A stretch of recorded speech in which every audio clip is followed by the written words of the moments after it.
अस्सलाम वालेकुम, welcome to novels Urdu library channel. कैसे हैं आप सब? उम्मीद करती हूँ सब खैरियत से होंगे, खुशबाश होंगे, खुश ही रहें, हमसे नाराज़ मत हों। क्योंकि मुझे लग रहा है कि आप लोग शायद थोड़ा सा नाराज़ है, इसलिए बहुत ही कम रिस्पांस दे रहे हैं, बहुत ही कम व्यूज़ और लाइक्स दे रहे हैं। प्लीज़ काइंडली दिया करें, इतनी कंजूसी ना किया करें। आपकी नमल आपी को तो वैसे हार्ट अटैक आ जाएगा, आप जितने कम रिस्पॉन्स देते हैं।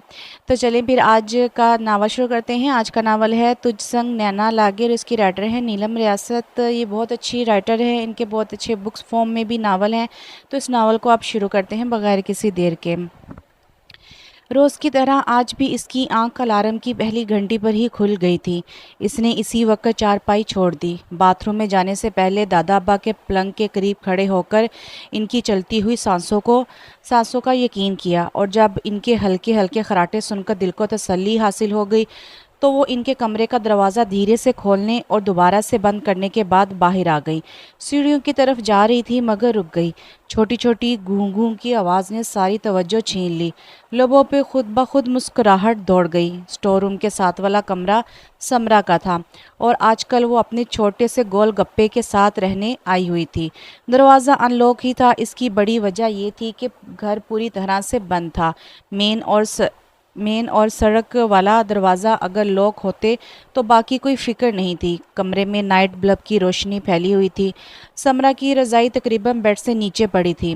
खुद वो आंखों पर ब्लाइंड फोल्ड लगाए खराटे भर रही थी। फिर इसकी नज़र इस वजूद पर पड़ी जिसकी कशिश में अंदर आई थी। 6 माह का अब्दुल्ला। अम्मा की सारी मेहनतों से दी गई अम्मा की सारी मेहनतों से दी गई पैकिंग उखेड़ उखाड़ कर नंगा पड़ा। अपने पैरों के अंगूठे मुंह में डालने की भरपूर कोशिश में था। मुस्कुराते हुए आगे आई, रज़ाई उठाकर समरा पर डाली और बेबी कोट में लेटे अब्दुल्ला की तरफ आई। इसको भी अच्छी तरह कंबल ओढ़कर गोद में उठा लिया। आपकी सुबह तो मेरे साथ ही होती है। हूँ अब्दुल्ला शहजादे। सरगोशियों में अब्दुल्ला से बातें करती इसकी दूध वाली खाली बोतल उठाकर नाइट बल्ब को भी बंद करती बाहर आ गई। किचन की लाइट पहले से ही जलती देखकर थोड़ी हैरत भी हुई, मगर अंदर काम करते रशीद को देखकर और भी हैरत हुई। रशीद, तुम इतने मुंह अंधेरे किचन में? रशीद इसकी आवाज़ पर चूक कर पलटा। आप उठ गई छोटी बीबी? चाय या लस्सी कुछ बना दूं? इसके इसके लिए रशीद के लहजे में हमेशा इज्जत ही होती। अरे नहीं, मैं तो बस अब्दुल्ला के लिए दूध लेने आई हूँ। मगर तुमने नहीं बताया, क्या वासिफ की आज फिर कोई ट्रिप है? इसकी बात पर रशीद हंस दिया। नहीं छोटी बीबी, वासिफ भाई की ट्रिप हो तो तैयारी यूँ खुफिया कब होती है? वो तो 4 दिन पहले ही मेन्यू बताने लग जाते हैं। ये तो छोटे साहब आए हैं, इनके लिए कॉफ़ी बना रहा हूँ। लाएं ये खाली बोतलें मुझे दे दे, मैं धोकर फिर से तैयार कर देता हूँ। सभी को इल्म था कि रशीद किसको छोटे साहब कहकर वो मुखातिब करता है, और इसके मुंह से छोटे साहब सुनते ही अमसाल के चेहरे का रंग बदल गया था। जो रशीद की नज़रों से ये मंजर छुपा नहीं था, इसलिए अब वो इससे बातों में लगाकर ध्यान बटाना चाह रहा था। इसने आगे बढ़कर फिर से ताज़ा दूध का बना बड़ा फीडर निकालकर माइक्रोवेव ओवन में रखा। फिर स्पार्ट से लहजे में रशीद को हदायत दी। रशीद, काफ़ी खाली कॉफ़ी मत देना, पहले लस्सी पिलवा कर फिर कॉफ़ी देना। रशीद ने ताबेदारी से सर असबात में हिला दिया। मैं दे दूँगा बाजी, मुझे नहीं लगता वो ना करेंगे। छोटे साहब में ज़िद और गुस्सा तो है ही नहीं जी, बस संजीदा बहुत हैं, बात कम करते हैं मगर दिल के बड़े दरवेश हैं। रशीद बोल रहा था और अमसाल के अंदर बाहर धुआं भर रहा था। वो जल्दी से कुछ भी कहे बगैर किचन से निकल आई। इसी वक्त वो मेन डोर से अंदर आया था। यकीनन मस्जिद से नमाज पढ़कर आ रहा था। काले खद्दर के सूट पे इसने ब्राउन गरम चादर ओढ़ी हुई थी। वो भी अमसाल के वजूद को इसी तरह इग्नोर करता दादा के कमरे की जानिब बढ़ गया, जैसे अमसाल इसको नज़रअंदाज करती स्पेयर रूम में चली गई, क्योंकि ऊपर अपने बेडरूम में अब वो जाना ही नहीं चाहती थी और दिल में दुआ कर रही थी कि या अल्लाह, जब तक अम्मी अब्बा उम्रे से वापस नहीं आ जाते ये वक्त खैर से गुजर जाए।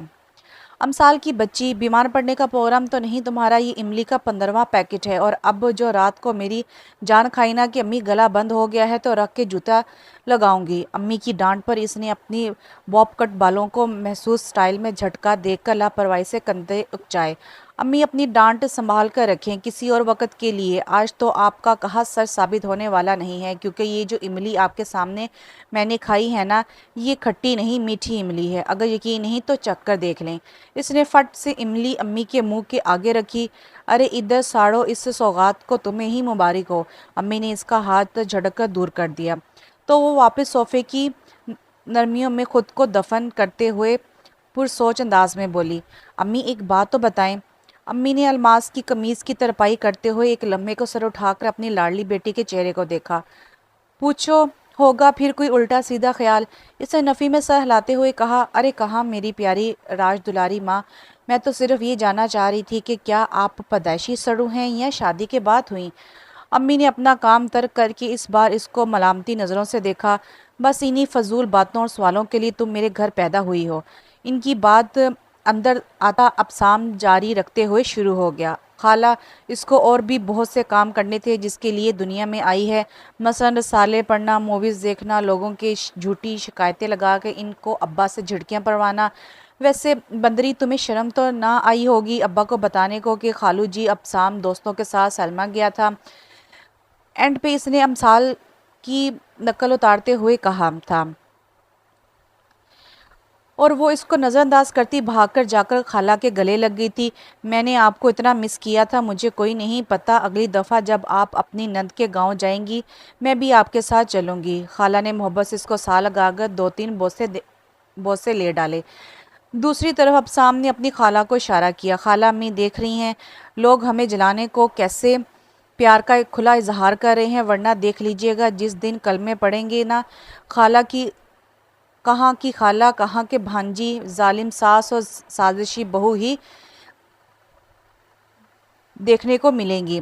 बस आप और मेरा प्यार ही सच्चा साबित होना है। वो अभी खाला का हाथ पकड़कर सोफे पर इनके बराबर बैठ गई। फिक्र ना करो, ये मेरी सास है, तुम्हारी नहीं। जुल्म भी करेंगी तो प्यार प्यार से। और जहाँ तक रही साजिशी बहू की बात, तो मिस्टर अब्साम सिकंदर, साजिशें तो होनी ही होनी है, मगर अपनी शहजादी खाला के नकट्ठू बेटे के खिलाफ। क्यों खाला? इसने राय खाला से मांगी और जवाब अम्मी की तरफ से खासा गर्म आया।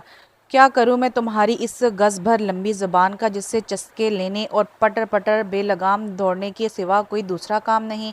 इसे संजीदा होना इसने संजीदा होना कब सीखा था? फट बोली दो तो आपने गवा दिए हैं। वैसे खाला, मैं आपके घर क्यों नहीं पैदा हुई? कितना अच्छा होता अगर आप मेरी अम्मी होती और अब शाम मेरे माँ बाप की औलाद होता। पहले खुद ही आइडिया दिया, फिर खुद ही बोली।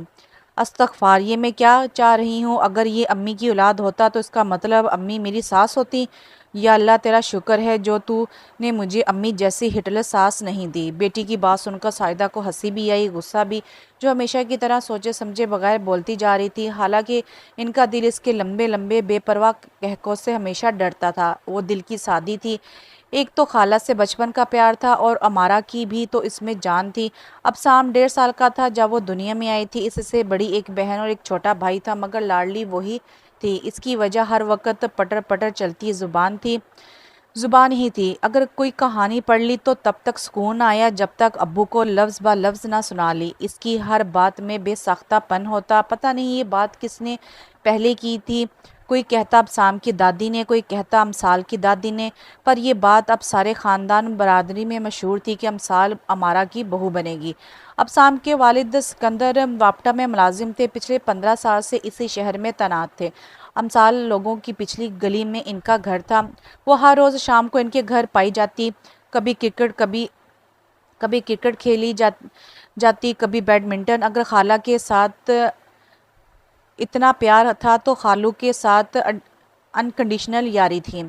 आमतौर पर वो सिर्फ पूरे या आधे दिन के लिए आता था। लंच या बड़े इसरार पर डिनर के लिए रुकता और डिनर के फ़ौरन बाद निकल जाता। इसकी नौकरी इस्लामाबाद में थी। घर वालों के कहने के बावजूद वो अपना ट्रांसफ़र नहीं करवाना चाहता था। जो ज़िंदगी इसने अपने लिए चुनी हुई थी वो फ़रार था, और अब इसे फ़रार में ही मज़ा आ रहा था। अभी भी वो कल से घर पर था, और कल से वो एक दफ़ा भी अपने कमरे में नहीं आई थी, और ना ही इसने खुद से इसे बुलाया था। मगर वो सब देख और समझ रहा था। शायद समझ रहा था कि रशीद के ज़रिए इसके सब काम करवाए जा रहे थे।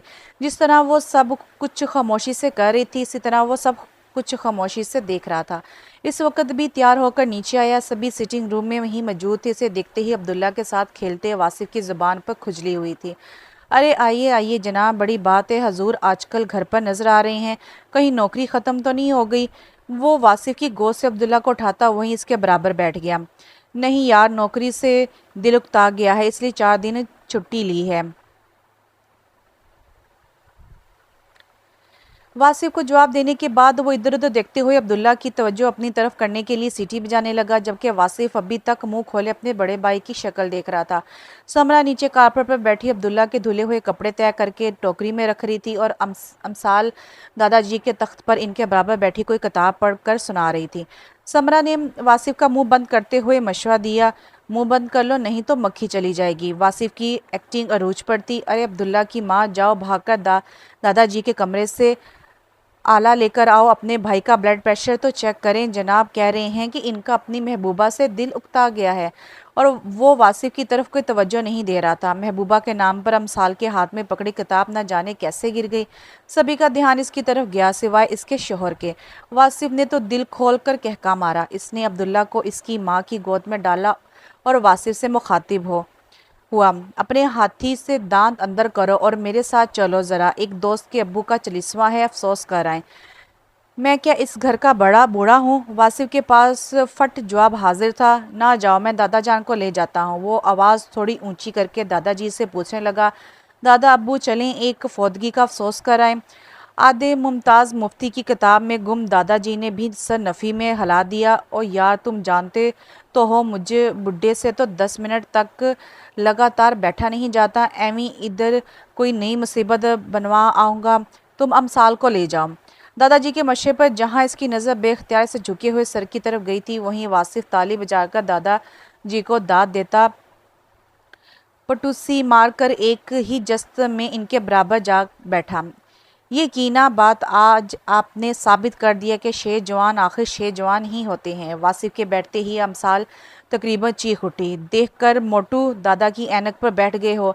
बात तो कोई नहीं हुई थी, मगर फिर भी कुछ लम्हों के लिए हर कोई अपनी जगह थमसा गया और अमसाल के शोहर की नज़रें अपनी बीवी के चेहरे से हटने की इनकारी हो गई थी। समरा ने एक नज़र सर झुकाए अपने होंठ काटती अमसाल को देखा, फिर अपने भाई की गहरी संजीदगी में छुपी अजियत को तो आंखों में आंसू आ गए, जिन्हें साफ करती लहजे में बशाशियत पैदा करते हुए बोली, ठीक कह रहे हैं भाभी, आप तैयार हो जाएं, आप ही भाई के साथ जाएं। अमसाल के सर उठाकर समरा की जानिब देखा तो उसके चेहरे पर फैली दहशत और शर्मगी देखकर इन चारों के दिल कट गए थे। वो फौरन किताब छोड़कर खड़ी हो गई। मैं भला वहाँ जाकर क्या करूँगी, और वैसे भी घर पर इतने काम हैं, मेरा नहीं ख्याल कि मेरा जाना मुमकिन है। इससे पहले कि वो वहाँ से गायब होती, वासिफ ने आगे बढ़कर इसका हाथ थाम लिया। काम वगैरह की फ़िक्र क्यों करती हैं, ये आपका मोटू है ना, सब देख लूँगा। अब जाओ और वापसी पर मेरे और अब्दुल्ला के लिए बर्गर भी लाना। इसने मिन्नत भरी नज़रों से वासिफ को देखते हुए हाथ छुड़ाना चाहा, मगर आज वासिफ कुछ सोच चुका था। इसने अमसाल के आगे अपने हाथ जोड़ दिए। मैं माफ़ी मांगता हूँ, मैं हम सब की तरफ से आपसे माफ़ी मांगता हूँ। जो कुछ हुआ था इसमें ना आपका कसूर था ना मेरे भाई का। फिर आप दोनों एक दूसरे को किस बात की सज़ा दे रहे हैं? अमसाल के चेहरे पर पत्थरों से सख्ती तो आई, पर रंग धुले लट्ठे सा हो गया। इसने वासिफ के बंधे हुए हाथ खोल दिए। बोली तो आवाज़ कांप रही थी, आज के बाद ऐसी कोई बात मत करना वासिफ। ज्यादती कल भी मेरे अब्बू से हुई थी और आज भी नतीजा कल भी मैंने भुगता था, आज भी मैं ही भुगत रही हूँ। मगर फ़र्क जानते हो क्या है?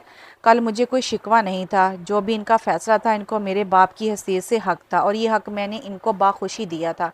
आगे जो हुआ वो मेरा नसीब, मगर अब जो हुआ है ना, मुझे जीने नहीं देता, मेरा दम घुटता है। ये सोच कर के मेरे बड़ों ने ज़बरदस्ती मुझे किसी के सर पर थोप दिया। वो शायद इसकी मौजूदगी से गाफिल हो गई थी।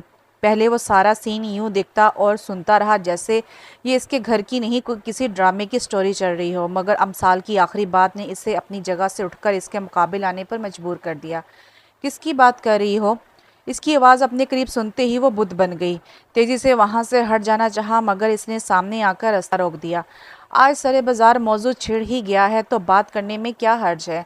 यूं तो पिछले 6 माह से दोनों एक दूसरे के निकाह में थे, मगर आज पूरे 4 साल बाद वो इसके साथ बराह रास्त मुखातिब हुआ था। अमसाल को यूं लगा जैसे सीने में से सारी हवा ख़त्म हो गई हो। वो आज जो 4 साल बाद फटती आंखों से इसे अपने करीब खड़ा देख रही थी। इसके सामने खड़े आदमी की शक्ल पे रकम था कि वो बड़ी लंबी मुसाफत करके इस तक आया है, जिस चेहरे पे हम वक्त खुशियाँ, शौकियाँ, मुस्कुराहटें बिखरी रहती थीं। इसकी शख्सियत ही नहीं, हर वक्त बोलती रहने वाली आंखें भी खामोश थीं। मेरा रास्ता छोड़ो। बात दरमियान में रह गई क्योंकि इसकी टांगों ने बोझ उठाने से इनकार कर दिया। तारीकी में डूबते जहन में बस एक एहसास बच्चा था कि इसको थामने के लिए जिसके हाथ इसकी जानी बढ़े थे वो इसका नहीं था।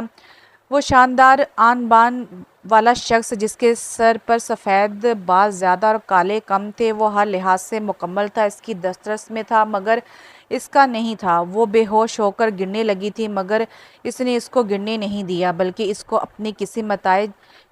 अपनी किसी कीमती मता की तरह संभाल लिया। तीनों बहन भाइयों के हाथों से तोते छूट गए।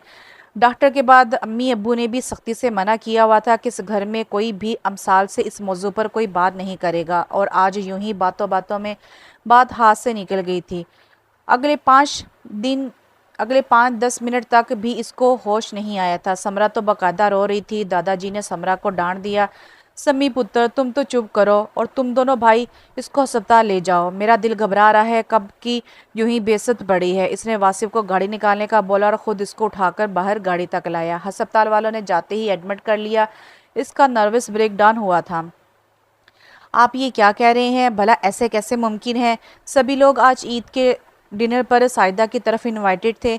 तब अलमास की शादी को 2 साल हो चुके थे और वो अपनी सास ससुर और बच्चे समेत मौजूद थी। अमसाल के ददयाल से फूफियाँ, चाचू, हत्ता के दोनों तरफ की पूरी फैमिली जमा थी, जबकि एजाज साहब ने सबके सरों पर बम फोड़ा।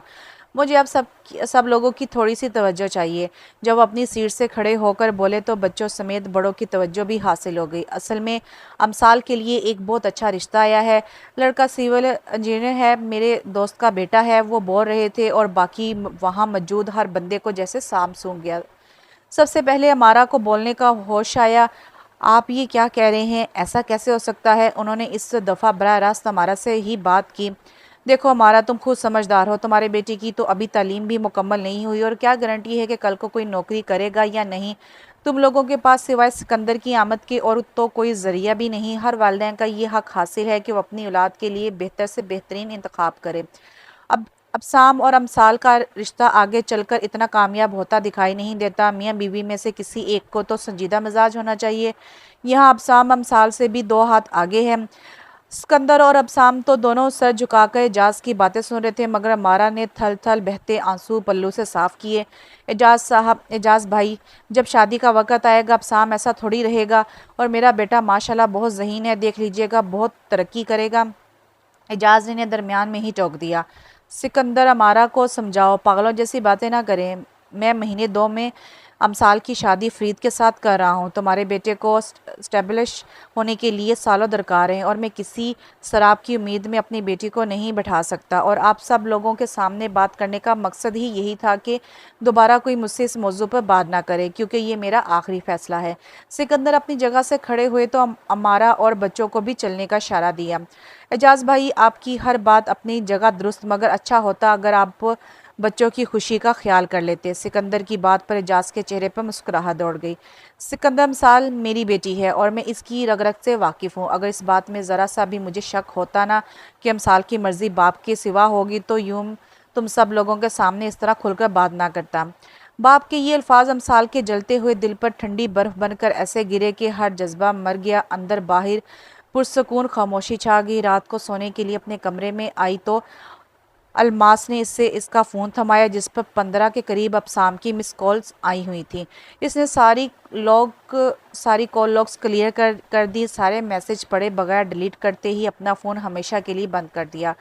साइदा सर खपा खपा कर तंग आ गई तो खामोशी से हथियार डाल दिए, और रह गई अमसाल तो इसने बाप के ख़िलाफ़ हथियार उठाए ही नहीं थे। इस दिन भी अलमास ने इसके कमरे में आकर इतला दी कि आज इसका लहंगा ख़रीदना है, तो अम्मी इसको साथ चलने का बोल रही हैं, जल्दी तैयार होकर आओ। अमसाल ने कोई सवाल जवाब ना किया, तैयार होकर अलमास और अम्मी के साथ चल दी। अलमास न जाने की न अनजान और कदरे सुनसान रस्तों से गाड़ी भगा रही थी। मार्केट का रास्ता तो दूसरी जानिब था, और जब इसने गाड़ी रोड पर ही एक तरफ खड़ी कर दी और वहां सिकंदर मामू की गाड़ी पहले से खड़ी देखकर अमसाल का अपना गला खुश्क होता महसूस हुआ। इसने शिकवा भरी नज़रों से अलमास को देखा, जिसने जवाब में कंधे खिंचा दिए। अम्मी अलमास के साथ अगली सीट पर थी। अबसाम आकर पिछली सीट पर अमसाल के बराबर बैठ गया। कुछ लम्हे वो अमसाल को अपनी सुर्ख होती आंखों से घूरता रहा, जबकि अमसाल ने एक दफ़ा भी इसकी तरफ ना देखा। तो अब मैं इतना बुरा हो गया हूँ, ना कि तुम मुझसे बात करना पसंद ना करो, ना ही मेरी शक्ल देखना चाहती हो। अबसाम के लहजे में गुस्सा था। तुम इस तरह से यहाँ मुझे रोकना नहीं चाहिए था, वो ठहरे हुए लहजे में बोली। तो जवाब में वो फट पड़ा। फ़ोन मेरा तुम उठाती नहीं हो, घर तुम्हारे आने की मुझे इजाज़त नहीं है, तो और मैं क्या करूं? अमसाल मुसलसल बाहर देख रही थी। तुम अच्छी तरह जानते हो मेरे अब्बू अपना फ़ैसला बदलने वालों में से नहीं हैं। जो बात उन्होंने कर दी है वही फ़ाइनल है। इस हकीकत को मान लो और आइंदा मुझसे कज़न की हैसियत से मिलने तुम मेरे घर भी आ सकते हो, मगर और किसी ताल्लुका को हवाला बना के मुझे यूं चोरों की तरह ना मिलना। अब सामने जोर जोर से अपना सर इस बात में हिलाया। तुम बाप बेटी तो बड़े बासुर लोग निकले भाई। अगर तुम्हें याद हो तो मुझसे तुम्हारा जो ताल्लुक माजी में जुड़ गया था वो भी तुम्हारे बाप की मर्जी से जुड़ा था। फिर वहां तुमने इससे क्यों नहीं पूछा? क्यों अब जुबान से फिर गया? दोनों इस बात से बेपरवाह बोलते जा रहे थे कि अगली सीट पर बैठी साजिदा कितनी मुश्किल से अपनी हिचकियां दबा रही थी। इस दफ़ा इसने अब शाम की आंखों में आंखें डालकर जवाब दिया। अब शाम सिकंदर, तमीज़ से बात करो। और कौन सा मैं तुम्हारे निकाह में रही हूँ? मंगनी थी तुम्हारे साथ मेरी, और जानते हो मंगनी की शरी कोई हैसियत नहीं होती। क्या मैंने आज तक कभी तुमसे किसी किस्म का कोई जज्बातीपन का इजहार किया? जहाँ तक रही मजाक की बात, तो कज़न होने की हैसियत से वो सब के साथ मेरा रवैया हमेशा एक सा रहा है।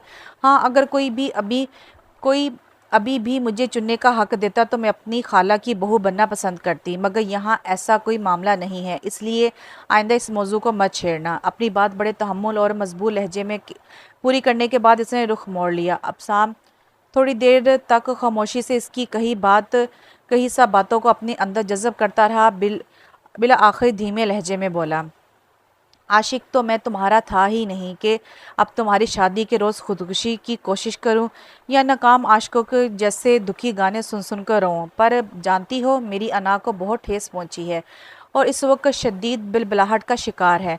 जी चाहता है कि तुम्हें जान से मार दूं, या कम से कम इन लोगों को ही कुछ कह सकूं जिन्होंने ये नामो नेहाद शोशा छोड़ा था। अपने पीछे गाड़ी का दरवाज़ा इस कदर ज़ोर से बंद करके गया, अमसाल अपनी जगह उछलकर रह गई। अगले चंद सेकंडों में अबसाम की गाड़ी धूल उड़ाती हुई मंजर से गायब हो गई। अमसाल जो अभी तक बड़ी मजबूती से खड़ी थी, एकदम से फूट फूट कर रो दी। फरीद में वो फरीद में हर वो खूबी थी जो इसको ज़ाहरी तौर पर पुरकशिश बनाती। वो तनहा 2 मरबा अराजी का मालिक था। 2 अदद नए मॉडल की बड़ी गाड़ियाँ इसकी ज़ाती मलकियत थी। अच्छा खाना, आला ओढ़ना, शादी के शुरू के दिनों में जितनी दफ़ा वो मेके आए, खूब फल मिठाइयाँ से लदी हुई आती। ये इतनी बड़ी गाड़ी समेत ड्राइवर की छोड़ने और ले जाने आती, मगर फरीद मसरूफियात की बिना पर सिर्फ एक दफ़ा ही आया। अमसाल के बेसाख्ता कहके जिनसे माँ का दिल हमेशा डोलता था, अब धीमी सी मुस्कुराहट में बदल गए। पहले तो महीने में एक चक्कर लगा ही लेती थी, फिर 2-2 महीने गुजर जाते, फ़ोन तक ना करती। माँ बाप दिल के हाथों मजबूर होकर फ़ोन करते तो नौकर जवाब देते, बीबी फरीद साहब के साथ बाहर गई हैं। माँ बाप यही सोचकर पुरसुकून हो जाते कि अपने घर खुश और मगन है। चलो, जब फुर्सत होगी मिलने आ जाएगी। जितनी दफ़ा आती इसकी सेहत पहले से भी मुरझाई हुई होती, मगर हर दफ़ा मुस्कुराकर माँ बाप को तसल्लियाँ देकर मुतमिन कर जाती। 1 साल का अरसा यूं ही सामने नज़र आने वाली हकीकतों को जुटलाते गुजरा। दूसरी तरफ हमारा और सिकंदर अमसाल की शादी के 3 माह बाद ही मुल्तान से लाहौर शिफ्ट हो गए थे। दोनों घरों में आना जाना, मिलना मिलाना सब गए। दिनों की बातें हो गई। अमारा और सिकंदर ने तो किसी किस्म के फैमिली फंक्शन में शिरकत भी मसरूफियात की बिना पर तर्क कर दी हुई थी। कभी किसी जगह फौदगी वगैरह पर भी बहनों बहनों का सामना हो जाता तो एक दूसरे से सलाम भी नज़रें चुराते हुए ली जाती। अलमास का वीज़ा आ गया था और वो बच्चों समेत मियाँ के पास जाने की तैयारी में मसरूफ़ थी। अमसाल के घर फ़ोन किया मगर हर दफ़ा मुलाजिम उठाकर कोई ना कोई बहाना बना देता। फिर खुद ही 2 दिन बाद आ गई। आम सा सूट था जिसका रंग उड़कर बदरंग हो चुका था, पैरों में आम सी, घर में पहनी जाने वाली चप्पल, चेहरे पर बेरौनकी और आंखों में दुनिया भर की वीरानी। सायदा ने बेख्तियार होते हुए इसे गले से लगा लिया। ये क्या अपनी हालत बना ली हुई है। इसने माँ से नज़रें चुराई। मुझे अपना कोई जोड़ा दे दें या अलमास आपा का कोई पुराना जोड़ा पड़ा हो तो वो दे दे, मैं अब्बू के घर आने से पहले बदल लेती हूँ। आप भी इनको कुछ मत बताइएगा। असल में फ़रीद की अम्मा ने मुझे आने की इजाज़त दी तो मैंने जल्दी में कपड़े भी ना बदले कि कहीं फिर वो अपना फ़ैसला ना बदलें। कभी कभी वो बहुत सख्त रवैया अपना लेती हैं। वो एक ट्रांस में बोल रही थी और सायदा के आंसू भल-भल बह रहे थे। मुझे पता था तुम वहाँ खुश नहीं हो। सायदा हिचकियों के दरमियान बोली तो अमसाल ने तेज़ी से इनके होंठों पर अपनी हड्डियाँ निकला हाथ रख दिया। ना अम्मी, प्लीज़ ऐसा ना बोलें। मेरी इतने अरसे की मेहनत पर पानी फिर जाएगा। अम्मी, मेरी सास को मेरी पहली मंगनी का इल्म नहीं है। अगर भिनक भी पड़ी ना तो मेरी नेक नामी पर धब्बा लग जाएगा। और यकीन माने मैं खुश हूँ, सबको खुश रखने की पूरी कोशिश भी करती हूँ, मगर वो लोग फिर भी नाराज़ ही रहते हैं। असल में जो इनका मुतालबा था वो पूरा करने में मैंने इनकार कर दिया, इसलिए नाराज़ होकर फ़रीद ने दूसरी शादी कर ली। मगर आप फ़िक्र ना करें, थोड़ा गुस्से वाला है, कभी कभी हाथ उठा लेता है, मगर दिल का बुरा नहीं है। वो तो जैसे बहुत अरसे बाद बैठी तो दिल का सारा गुबार निकाल कर उठती, मगर दरवाजे के करीब कोई खड़ा खड़ा लहरा कर गिरा था। वो अमसाल का बाप था। इस दिन इनको पहला हार्ट अटैक आया था। अलमास का जाना फ़िलहाल मुलतवी हो गया। सबकी तवज्जो एजाज की तरफ होगी, जो एक दिन में ही बूढ़े हो गए। कुछ बेहतर होकर घर आए और फ़रीद के बाप, जो कि इनका अपना दोस्त रहा था, अपनी बेटी का कसूर जानना चाहा तो मालूम हुआ कि फ़रीद चाहता था कि अमसाल अपने बाप की जायदाद में अपना हिस्सा तलब करे, जिसको सुनते ही अमसाल ने कतन इनकार कर दिया। इसके इनकार का मज़ा चखाने के लिए अपनी गर्लफ्रेंड से शादी कर ली थी और अब इस घर में अमसाल की हैसियत नौकरों से ज़्यादा ना थी। और ये सब अमसाल के इनकार का नतीजा था। अगर अच्छी बीवी साबित होती तो भला फ़रीद को क्या पड़ी थी दूसरी शादी करने की। ऊपर से शादी को 1.25 साल होने को आया था, पर अभी तक अमसाल की जानिब से कोई खुशखबरी ना मिली, जबकि दूसरी बीवी से फ़रीद को आते ही अच्छी खबर मिली थी। अमसाल के सास ससुर ने रात को फ़ोन पर एजाज और सायदा को इनकी बेटी की नालायकियाँ गिनवाने और दिन चढ़ते ही फ़रीद की तरफ से रजिस्ट्री से तलाक वसूल हो गई। जिस बाप को एजाज ने बड़ी खुशी से शुरू जिस बाप को एजाज ने बड़ी खुशी से शुरू किया था और इनकी बेटी ने अपना खून देकर लिखा था, वो यूं ही खामोशी से ख़त्म हो गया। अलमास अमेरिका चली गई। टीपू अपनी पढ़ाई में सर देकर और भी खामोश हो गया और अमसाल सारी हिम्मतें जमा करके अपने माँ बाप को संभालने लगी। कभी कभी सबसे छुप कर भी रो लेती। एक दिन अम्मी से बोली, क्या मैं नौकरी करके किसी हॉस्टल में रह लूँ। इसकी इद्दत पूरी हुए भी महीने गुजर चुके थे। सायदा इसकी बात पर हक्का बक्का रह गई। ऐसी बात क्यों की तुमने। वो बेबसी से माँ की तरफ देखते हुए बोली, असल में लोग तो यही समझते होंगे कि ना मेरी जैसी लापरवाह और माही मुंडा सी लड़की की शादी अगर टूटी है तो इसमें मेरा ही कसूर होगा। मुझे संजीदगी से रिश्ते निभाने आए ही नहीं होंगे, इसलिए अगर मैं हॉस्टल में रहूँगी तो किसको क्या पता चलेगा। लोग पूछें तो कह देना कि ससुराल में है। सायदा ने अपनी इस बेटी की शक्ल देखी जिसको शादी से पहले अंडा तक उबालना ना आता था, जिसने अपने कपड़े तक ना कभी खुद से धोए ना इस्त्री किए थे, जो खाना भी माँ से निकलवा कर खाती। आज सारे घर की सफाइयाँ वो दिन उगने से पहले कर देती। माँ बाप भाई के कपड़े धोने और इस्त्री करने के बाद इनके कमरे में तैयार मिलते। खाना तीनों वक्त का एंड टाइम पर ताज़ा गरम गरम मिलता। वो सिर्फ सर से पाँव तक बदल गई हुई थी। कभी सारा सारा दिन गुजर जाता, इसकी आवाज़ सुनने को ना मिलती। सायदा जब बहुत देर तक इसको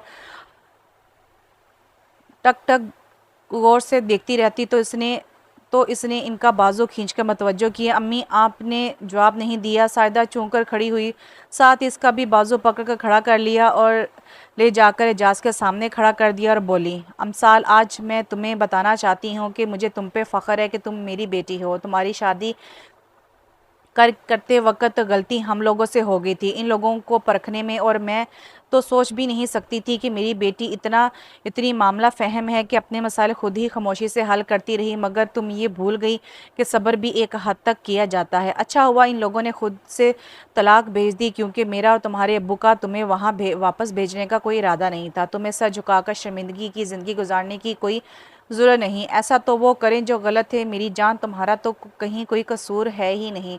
तुम हॉस्टल में रहना चाहती हो रह लो, तुम्हारे अब्बू दाखिला करवा देंगे, तुम नौकरी करना चाहती हो कर लो, मगर लोगों के डर से नहीं। जो भी करना है अपनी मर्जी और खुशी के लिए करो।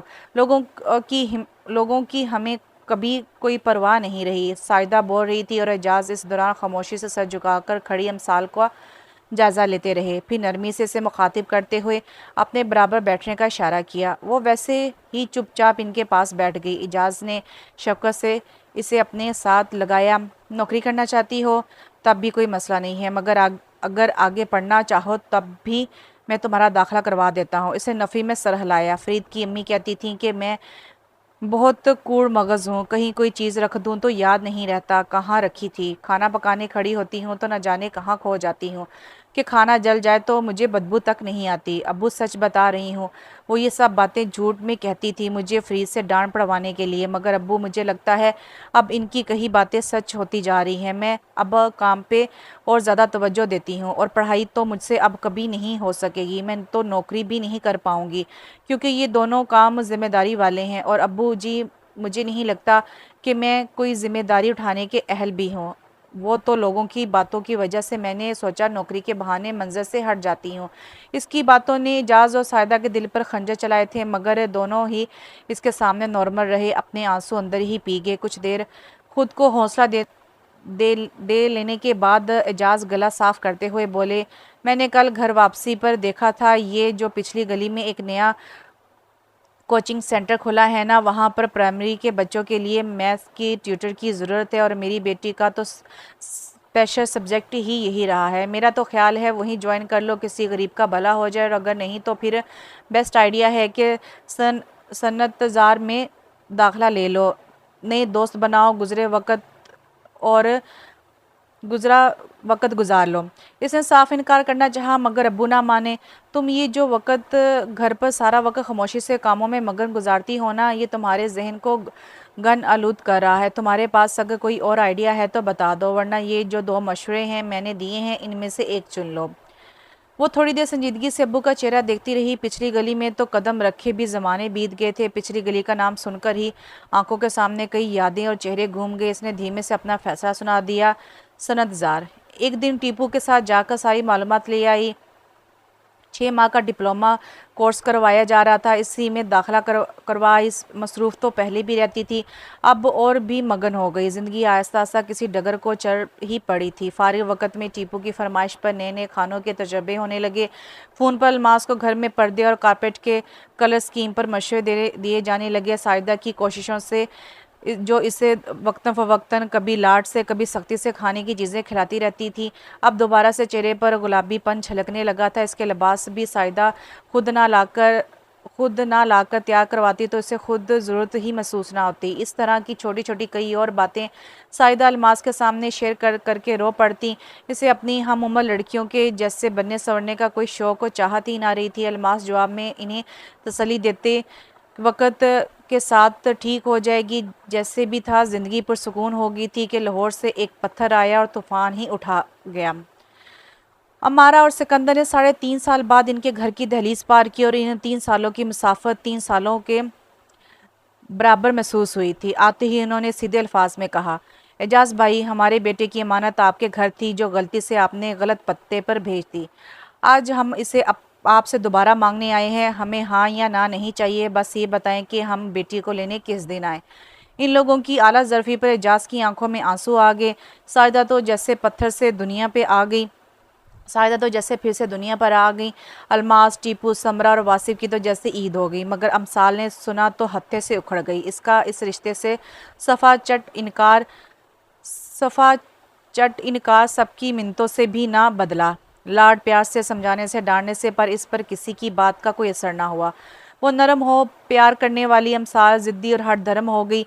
इसकी फ़िक्र ने इन्हीं दिनों एजाज का ICU का दूसरा चक्कर लगवा दिया और किसी के आगे ना हारने वाली अमसाल बाप के प्यार के आगे हार मान गई।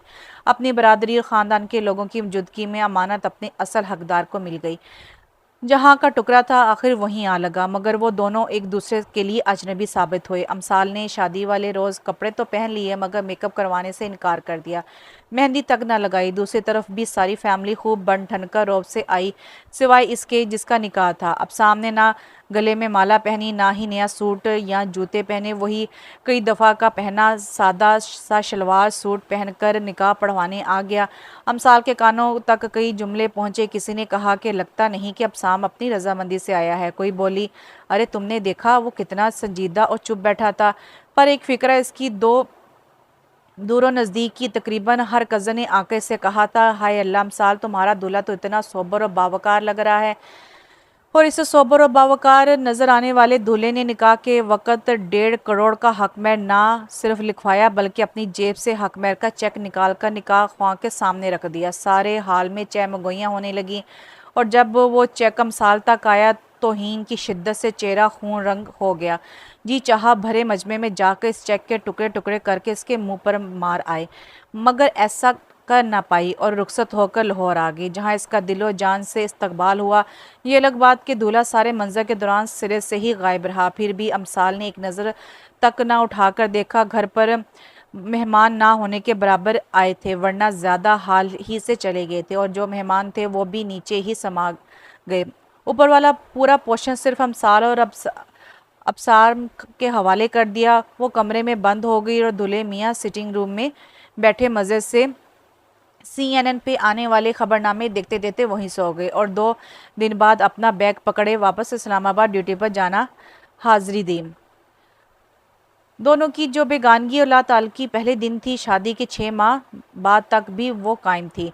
अम्मी चले ना पहले ही ज़ियाद के सुबह से 3 फ़ोन आ चुके हैं, वो अभी लेने आना चाह रहे हैं। मैंने शाम तक की इजाज़त ली है और अब अगर इसके आने के वक़्त मैं घर में होने के बजाय मार्केट में घूम रही हुई तो डांट पड़नी है, पक्की है।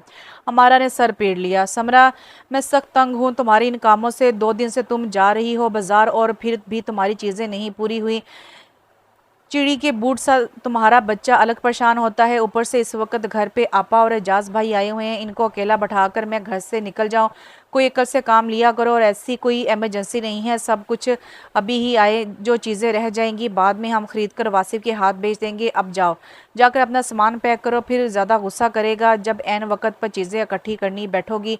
हमारा की बातों पर समरा सबर के घूंट भरती बोली, सामान हम साल ने सारा पैक कर दिया हुआ है। हमारा की तेवरी चढ़ गई, मेरी बेटी की तबीयत अभी पूरी तरह संभली भी नहीं और तुमने अपने काम इसके सर भी डाल दिए।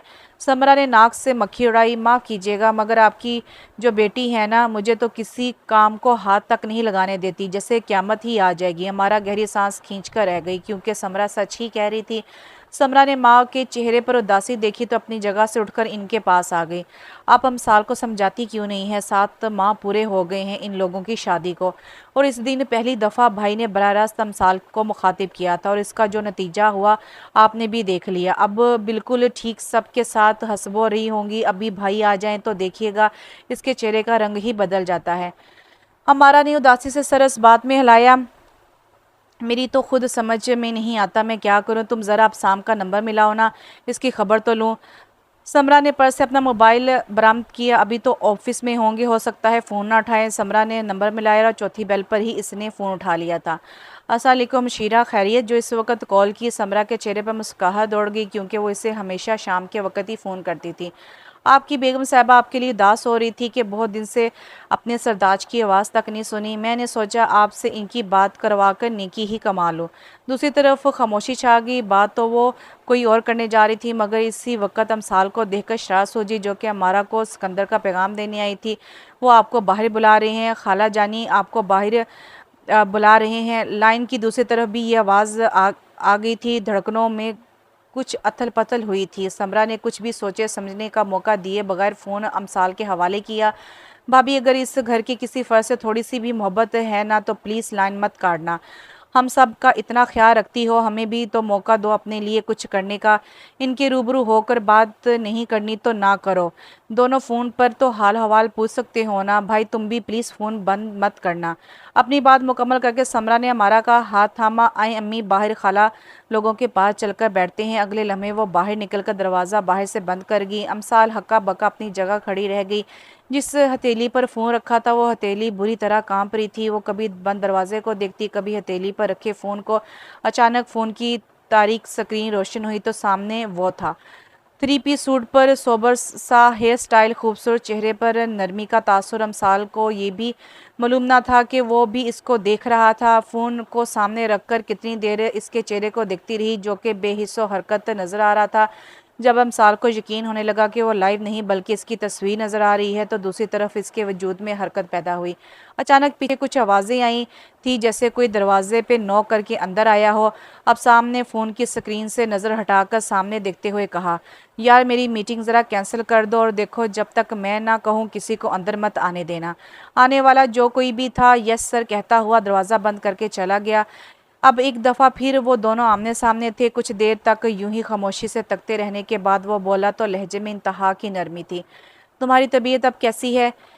इसने ज़ब्त करने की बहुत कोशिश की, मगर आंसू ने बेख्तियार होकर बहते चले गए। इसके सवाल के जवाब में ढेरों आंसू देती चली गई। दूसरी जानिब इसके चेहरे से ही इसकी बेचैनी छलकने लगी। पहले तो तहम्मुल से इंतज़ार करता रहा, अब चुप करती है, मगर जब सिलसिला तवील निकल पड़ा तो संजीदगी के साथ हुक्म दिया, अमसाल अब बस। सुना तुमने मैं क्या कह रहा हूँ? नो नो मोर टीयर वुमेन। अमसाल की मज़ीद शिद्दत से हिचकी बंद गई। अब सामने अपने लैपटॉप की स्क्रीन पर नरमी से हाथ फेरते हुए इसके आंसू साफ करने चाहे। क्यों कर रही हो ऐसा? थोड़ी देर तक इसको अपनी सुर्ख होती आंखों से दिखता रहा, फिर अपनी सीट से खड़ा होकर जैकेट उतारकर कुर्सी की पुश्त पर डाली, कफ खोलकर फोल्ड किए और टाई की नोट ढीली करते कॉलर का ऊपरी बटन खोलता हुआ वापस अपनी जगह पर बैठ गया। ये सब अमल इसने अपना इज़्तिराब और बेचैनी को कम करने की एक कोशिश में किया था। कभी तुम्हें ये ख्याल आया है कि मैं भी गोश्त पोश्त का बना हुआ एक आम सा इंसान हूँ अमसाल? मैं समझ सकता हूँ तुम उदास हो, दुखी भी हो, जानता हूँ बड़ी आजमाइश है से गुजरना पड़ा, मगर ये भी तो सोचो ज़िंदगी ने अच्छा तो मेरे साथ भी नहीं किया। मेरी दोस्त छीन गई, वो लड़की जिसको बचपन से ही दिल में बैठा दिया गया था मेरी है, अचानक से किसी और के हवाले कर देगी। जानती हो, इन गुज़रे सालों में एक रात भी मैं सुकून की नींद नहीं सोया हूँ। एक वक्त पे मुझे लगता था कि मैं पागल हो जाऊँगा, फिर ख़ुद को मलामत करता रहा कि यार एक लड़की ही तो थी, हो गई शादी कहीं और, व्हाट द बड़ी बिग डील। क्या मुझे और लड़की नहीं मिलने लगी? और इस मुकाम पर मेरा दिल चाहता था कि औरतों की तरह ऊंची ऊंची आवाज़ में बैन करके रोऊं, क्या यार मुझे लड़कियों से क्या लेना, मेरी तो वो थी। अमसाल ने इसे दरमियान में टोका, जब तुम आखिरी दफ़ा मुझसे मिले थे तुमने खुद कहा था तुम्हें मुझसे कोई इश्क नहीं था, जो दुखी गाने सुनकर रोते रहोगे, फिर तुम्हें तो सुकून की नींद सोना चाहिए था। अब शाम के चेहरे पर खूबसूरत सी नरम मुस्कुराहट फैल गई। वो मेरी गलत फहमी थी, वो मेरी गलत फहमी साबित हुई। जब तक तुम करीब रही कभी ऐसा कोई ख्याल जो नहीं आया था। एक दफ़ा दूर किया क्या हुई, हर तरफ तुम ही तुम रह गई थी। अब शाम की तो ज़ात ही ख़त्म हो गई अमसाल, मुझे अंदाज़ा तक नहीं था, यकीन करो मैं तो सोच भी नहीं सकता था कि तुमने मेरे अंदर इतनी गहराई तक जड़ें फैलाई हुई हैं। वो यकटक इसका चमकता हुआ चेहरा देख रही थी। अचानक अमसाल न जाने किस एहसास के ज़ेरे असर परेशान सी हो गई। थोड़ी देर पहले जो अपनी सी लग रही थी, यकदम फिर इसकी आंखें अजनबी हो गई। वो जो बहुत गौर से इसको पढ़ रहा था फ़ौरन अलर्ट हो गया। मेरी एक दो बातें गौर से सुन लो, फिर मैं तुम्हारा ज़्यादा वक्त नहीं लूँगा। तुम बड़े आराम से जाकर अपनी खाला खालू और दूसरे सब रिश्तों की खिदमतें करती रहना। तुम इस रिश्ते से खुश नहीं हो, ये बात अगर तुम ना भी कहो तो तुम्हारे चेहरे पर इतनी वाज़ा लिखी मिलती है कि पूछने की ज़रूरत बाकी नहीं रहती। तुम टेंशन का शिकार मत हुआ करो। टेंशन क्रिएट करने वाली तो मेरी ज़ात ही है ना, क्योंकि बाकी सब फैमिली के साथ तो तुम नॉर्मल हो। एक फ़कत मेरी ज़ात से तुम्हें सब बखेड़े हैं तो मैं ख़त्म कर दूँगा। पहले भी जब तुमने अपने वालिद साहब का साथ दिया था मैंने कोई एतराज़ तो नहीं किया था। हाँ, थोड़ा सा एहतजाज तो यार मेरा हक था, वरना बकौल शायर मैंने खुश होकर लुटना गवारा किया। समझा तेरी खुशी को मैं अपनी खुशी, मैंने तेरे इशारों का रखा भरम, तूने चाहा जहां मैं वहां लुट गया। और ये भी शायर ने शायद मेरे लिए ही कहा, तूने अपना बनाकर नज़र फेर ली, मेरे दिल का सुकून ना रहा, लुट गया मुझको लूटा तेरे इश्क ने जाने जा, मैं तेरे इश्क में जाने जान लुट गया। मैं कल भी खामोशी से एक तरफ हो गया था, आज भी हो जाऊंगा। बताओ इससे तुम्हारी परेशानी कम हो जाएगी? वो फिर से रोना शुरू होगी। तो अब शाम गहरी सांस भरकर रह गया। अगर मैं तुमसे भी अलहदगी ले लूँगी तो अब्बू यही सोचेंगे कि मैंने इनको माफ़ नहीं किया, हालांकि मुझे इनसे सिवाय तुम्हारी साथ शादी करवाने के और कोई शिकवा नहीं है। अगर मुझे ज़रा भी इल्म होता कि ये मेरी शादी तुमसे करवा देंगे तो मैं कभी फ़रीद से अलहदगी ना लेती। मैं इसकी पैर पड़ जाती, किसी भी तरह इसको मना लेती, अपनी चार दीवारी में रहने दे ना रखता वो मुझसे कोई ताल्लुक़। बदले में हफ्ते में एक दफ़ा हाथ उठाने की बजाय रोज़ मार लेता, मगर फिर भी इस ज़िंदगी की ज़िल्लत से इस मौजूदा ज़िंदगी से कम ही होती। अब तो मैं अपने आप से भी कभी आंख मिलाने के काबिल नहीं रही हूँ। वो अपनी आईब्रो के दरमियान हिस्से में उंगली फेर रहा था। बड़े ठहरे और सर लहजे में शुरू हुआ, ये सारी बकवास करने की बजाय तुम एक ही दफ़ा मुझे गोली क्यों नहीं मार देती हो, या कहो कि कहो तो मैं खुद अपने आप को शूट करके तुम्हारी परेशानी दूर कर दूं। अमसाल इसके लहजे से खाइफ होकर धीमे से बोली, ऐसी बातें ना करो। जवाब में झंझला उठा, ऐसी नहीं तो और कैसी बातें करूं? मेरी बीवी मुझे बोले कि मेरे साथ ज़िंदगी गुजारना इसके लिए ज़िल्लत का बायस है, तो क्या इस बात पर मुझे फ़ख्र से सीना चौड़ा करके चौक में अपना बुत लगवाना चाहिए कि आने जाने वाले मुझ पर फूलों के हार डालकर गुजरें? अमसाल इसका गुस्सा देखकर गड़बड़ा गई। मैंने बीवी की हैसियत से थोड़ी ऐसा बोला है। इसकी बात पर फट सवाल आया था। अच्छा, तो क्या मेरी गर्लफ्रेंड की हैसियत से इरशाद फरमाया है? वो आगे से खामोश हो गई। अब सामने अपने बालों में हाथ फेरा। मेरी एक बात मानोगी? मैं इस वक्त ऑफिस में हूँ, ज़्यादा लंबी बात नहीं कर सकता, और वैसे भी ये मसला फ़ोन पर बैठकर हल होने वाला नहीं है। इसलिए मैं तुम्हारे लिए टिकट करवा देता हूँ, तुम इधर आ जाओ, फिर बात करेंगे। इसकी बात के दौरान ही अमसाल ने नफ़ी में सर हिलाना शुरू कर दिया। मैं हरगिज़ वहाँ नहीं आऊँगी। अबसाम के माथे पर ताज्जुब से तेवरी आई। पूछ सकता हूँ क्यों नहीं? इसने फिर नफ़ी में सर हिलाया तो वो नरम हो गया। तुम्हें इल्म है कि सारी फैमिली को हम दोनों की वजह से कितनी टेंशन है, और तुम्हें लगता है कि जाज मामू की सेहत स्ट्रेस बर्दाश्त कर सकती है? वो दरमियान में ही झंझलाकर कदरे ऊंची आवाज़ में बोली, ये भी अच्छा तरीका है एजाज। मामू की सेहत दिखाकर निकाहनामे पर साइन करवा लिए। एजाज मामू की सेहत दिखाकर आज अपने पास बुला रहे हो, कल को एजाज मामू की सेहत दिखाकर बच्चे पैदा करवा लोगे। जज्बातीपन में बोलते हुए अंदाज़ा ही ना हुआ कि क्या बोल गई हूँ। मगर दूसरी तरफ अबसाम के बेख्तियार और बेसाख्ता उभरने वाले भरपूर कहके ने शर्मिंदा कर दिया। वो भी हंसा तो हंसता चला गया। अमसाल को और कुछ ना सूझा तो लाइन ही काट दी। अब ऐसी भी कोई बात नहीं बोल दी कि दांत ही अंदर ना हो। फ़ोन पर कॉल आ रही थी, मगर इसने कॉल उठाने की बजाय फ़ोन बेड पर फेंक दिया और ख़ुद बड़बड़ाते हुए उंगलियां चढ़कने लगी। फ़ोन जब चीख कर बंद हो जाता तो 2 सेकंड के वक्फे बाद दोबारा से चीखने लगता। इसने जैसे कान ही बंद कर लिए। फ़ोन वहीं छोड़कर बाहर आ गई। सिटिंग रूम के दरवाजे के पास ही पहुंची थी कि अंदर मौजूद सब अफराद अपनी बातें छोड़कर इसकी शक्ल देखने लगे। इसे ताज्जुब से बारी बारी सबकी शक्ल देखी। क्या मेरे सींग निकल आए हैं? पूछने के साथ इसने अपने सर पर हाथ फेरा। सबसे ऊंचा कहका इसके अपने वालिद का था, जो इसको प्यार भरी नज़रों से देख रहे थे। इनके चेहरे पर चमकती खुशी से अमसाल ने को हैरान कर दिया। जहन में सवाल उभरा, क्या वाकई मेरी ज़ात मेरे बाप के लिए इतनी अहमियत की हामिल है? मेरे अबसाम के साथ बात करने से ही इन सब अफराद के चेहरे खिल उठे हैं। अब्बू ने इशारा करके अपने करीब आकर बैठने का बोला तो वो चलती हुई इनके करीब आकर बैठ गई और अपना सर इनके कंधे से लगा लिया। दुनिया में सब रिश्तों में इसे अपना बाप अजीज़ था, जो इससे धीमी सी आवाज़ में सहेलियों की तरह पूछने लगा, फिर कुछ बताया तुम्हारे मियाँ ने कब घर आ रहा है? अभी फ़ोन पर बात करने से पहले वो यहीं से उठकर अंदर गई थी, तब अब्बू बड़े संजीदा बैठे हुए थे। बल्कि एक अरसा हुआ इसने इनको यूं शरारती लहजे में बोलते नहीं देखा था। बहुत ढेर सारे आंसू चुपचाप दिल की ज़मीन को नम करते चले गए और वो बज़ाहिर धीमे से मुस्कुराकर बोली, नहीं अब्बू, अभी वो नहीं आ रहा। इनके चेहरे पर तारीक साया लहरा गया, बल्कि मुझे वहाँ आने का कह रहा है। इस पल वो चेहरा फिर से खिल उठा, आंखों में नमी घुल गई। सारे हाल में आवाज़ें गूंजने लगी, अच्छा ये तो बड़ी अच्छी बात है, तुम्हारी भी आउटिंग हो जाएगी। ये खाला की आवाज़ थी, जबकि खालू बोले, मैं अभी सीट कंफर्म करवाने के लिए फ़ोन करता हूँ, हो सकता है शाम की ही मिल जाए। समरा बोली, चलो मैं तुम्हारी वार्डरोब में से अच्छे अच्छे कपड़े निकाल दूँ, और वो जो मेरा ही पैरेट सूट है ना, इसकी फ़िटिंग बहुत ज़्यादा है, वो भी तुम रख लेना। अम्मी बोली, मैं और हमारा मार्केट का चक्कर लगा आती हैं, जो भी चाहे लिस्ट बना दो। वो हैरान परेशान रहेगी। एकदम चलाई, बस सब पे खामोशी छा गई। सच्ची में मुझे इल्म होता ना कि आप लोग मुझे यहाँ से निकाल के इतने खुश होंगे, तो मैं कभी भी अपने मासूम से शोहर को वहाँ नौकरों के ऊपर छोड़कर यहाँ ना रुकती। सच्ची कहते हैं कि भलाई का कोई ज़माना ही नहीं। And thank you very much. आप लोगों को कुछ भी तकलीफ़ करने की ज़रूरत नहीं है। सीट वो खुद करवा कर बता देगा। मेरे पास लातादार जोड़े रखे हैं, मज़ीद खर्चे की ज़रूरत नहीं। अब आप लोग मुझे इजाज़त दें तो मैं अपना कुछ काम कर लूँ। वो अपनी बात पूरी करके सबको घूरती हुई वहाँ से जाने लगी तो समरा की आवाज़ आई, अरे लोगों का क्या, ये अभी इधर जो औरत तकरीर करके हटी है, कोई बताएगा कौन थी? वासिफ फट बोला, अब्दुल्ला की नालायक माँ, मैं बताता हूँ तुम्हें कि वो हमारी अजीम और शान अकलौती भाभी हैं। अरे कब?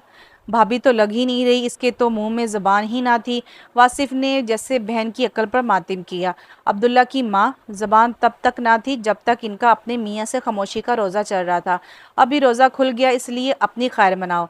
साथ ही खालू खाला से मुखातिब हुआ, अरे क्या है यार, बुज़ुर्गों मेरे यार को भी साथ ले आते, कोई गाड़ी का पेट्रोल इसके साथ आने से ज़्यादा तो नहीं लगना था।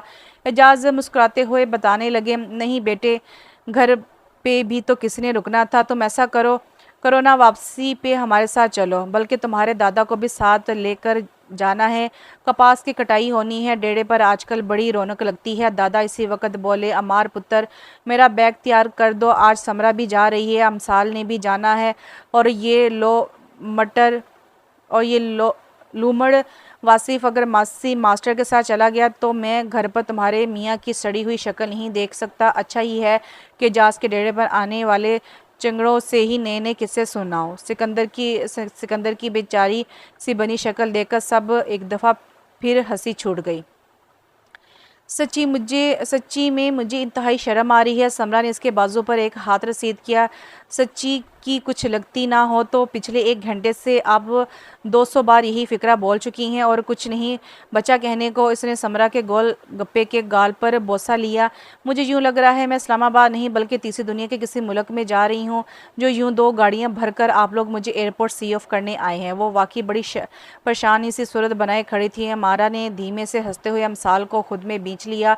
मेरी जान, ये हमारे बस की बात थोड़ी है। यकीन मानो, तुम मियाँ बीवी ने यूँ अचानक से अपनी बोलचाल का सिलसिला शुरू करके हमें दोबारा से ज़िंदा कर दिया। अब शाम को तुम मनाना कि अब वो अब लाहौर ही शिफ्ट हो जाए, तुम्हारी बात का इनकार नहीं करेगा, मुझे तो हमेशा टाल ही देता है।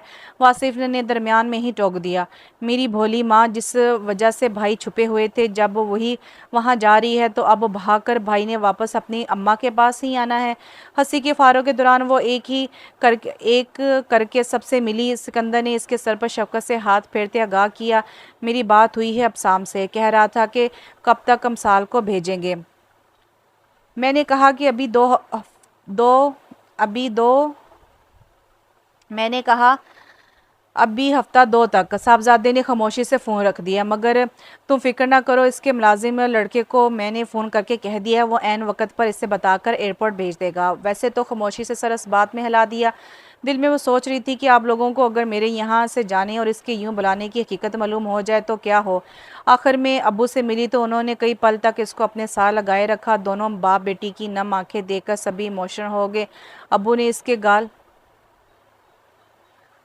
गाल पर बहने वाले चंद कतरे अपनी हथेली पर समेट लिए। अमसाम, तुम मेरी वो बेटी हो जिसने आज तक कभी किसी मुकाम पर मेरा सर झुकने नहीं दिया। तुम ये ना समझना कि जो तुम्हारे दिल पर बीत रही है तुम्हारा बाप इससे ना वाकिफ़ है। मेरी जान, जब आप माँ बाप की रज़ा को अपनी रज़ा मान कर इनका सीना दुनिया के सामने यूँ चौड़ा कर देते हो तो माँ बाप तुम्हारे लबों से निकलने वाली हर खामोशी सिसकी सुन रहे होते हैं, दिल में महसूस कर रहे होते हैं। तुम्हें यही लगता है कि ये रिश्ता बस बड़ों ने एक दफ़ा फिर अपना हक इस्तेमाल करते हुए जोड़ दिया। जिसके पास जा रही हो इसको मैंने कह दिया है कि तुम्हें इस हकीकत से वाकिफ़ कराए जो अभी तक इसके और मेरे दरमियान महदूद है। खामोशी की बुक्कल मारकर बैठे हो, मगर मेरी अमसाल न जाने क्या क्या सोचकर खुद को खोखला कर रही है। इसने तअज्जुब से सवारी नज़रें उठाकर अब्बू की आंखों में देखा। कैसी हकीकत अब्बू जी? अब्बू मुस्कुरा दिए, इससे पूछ लेना बता देगा।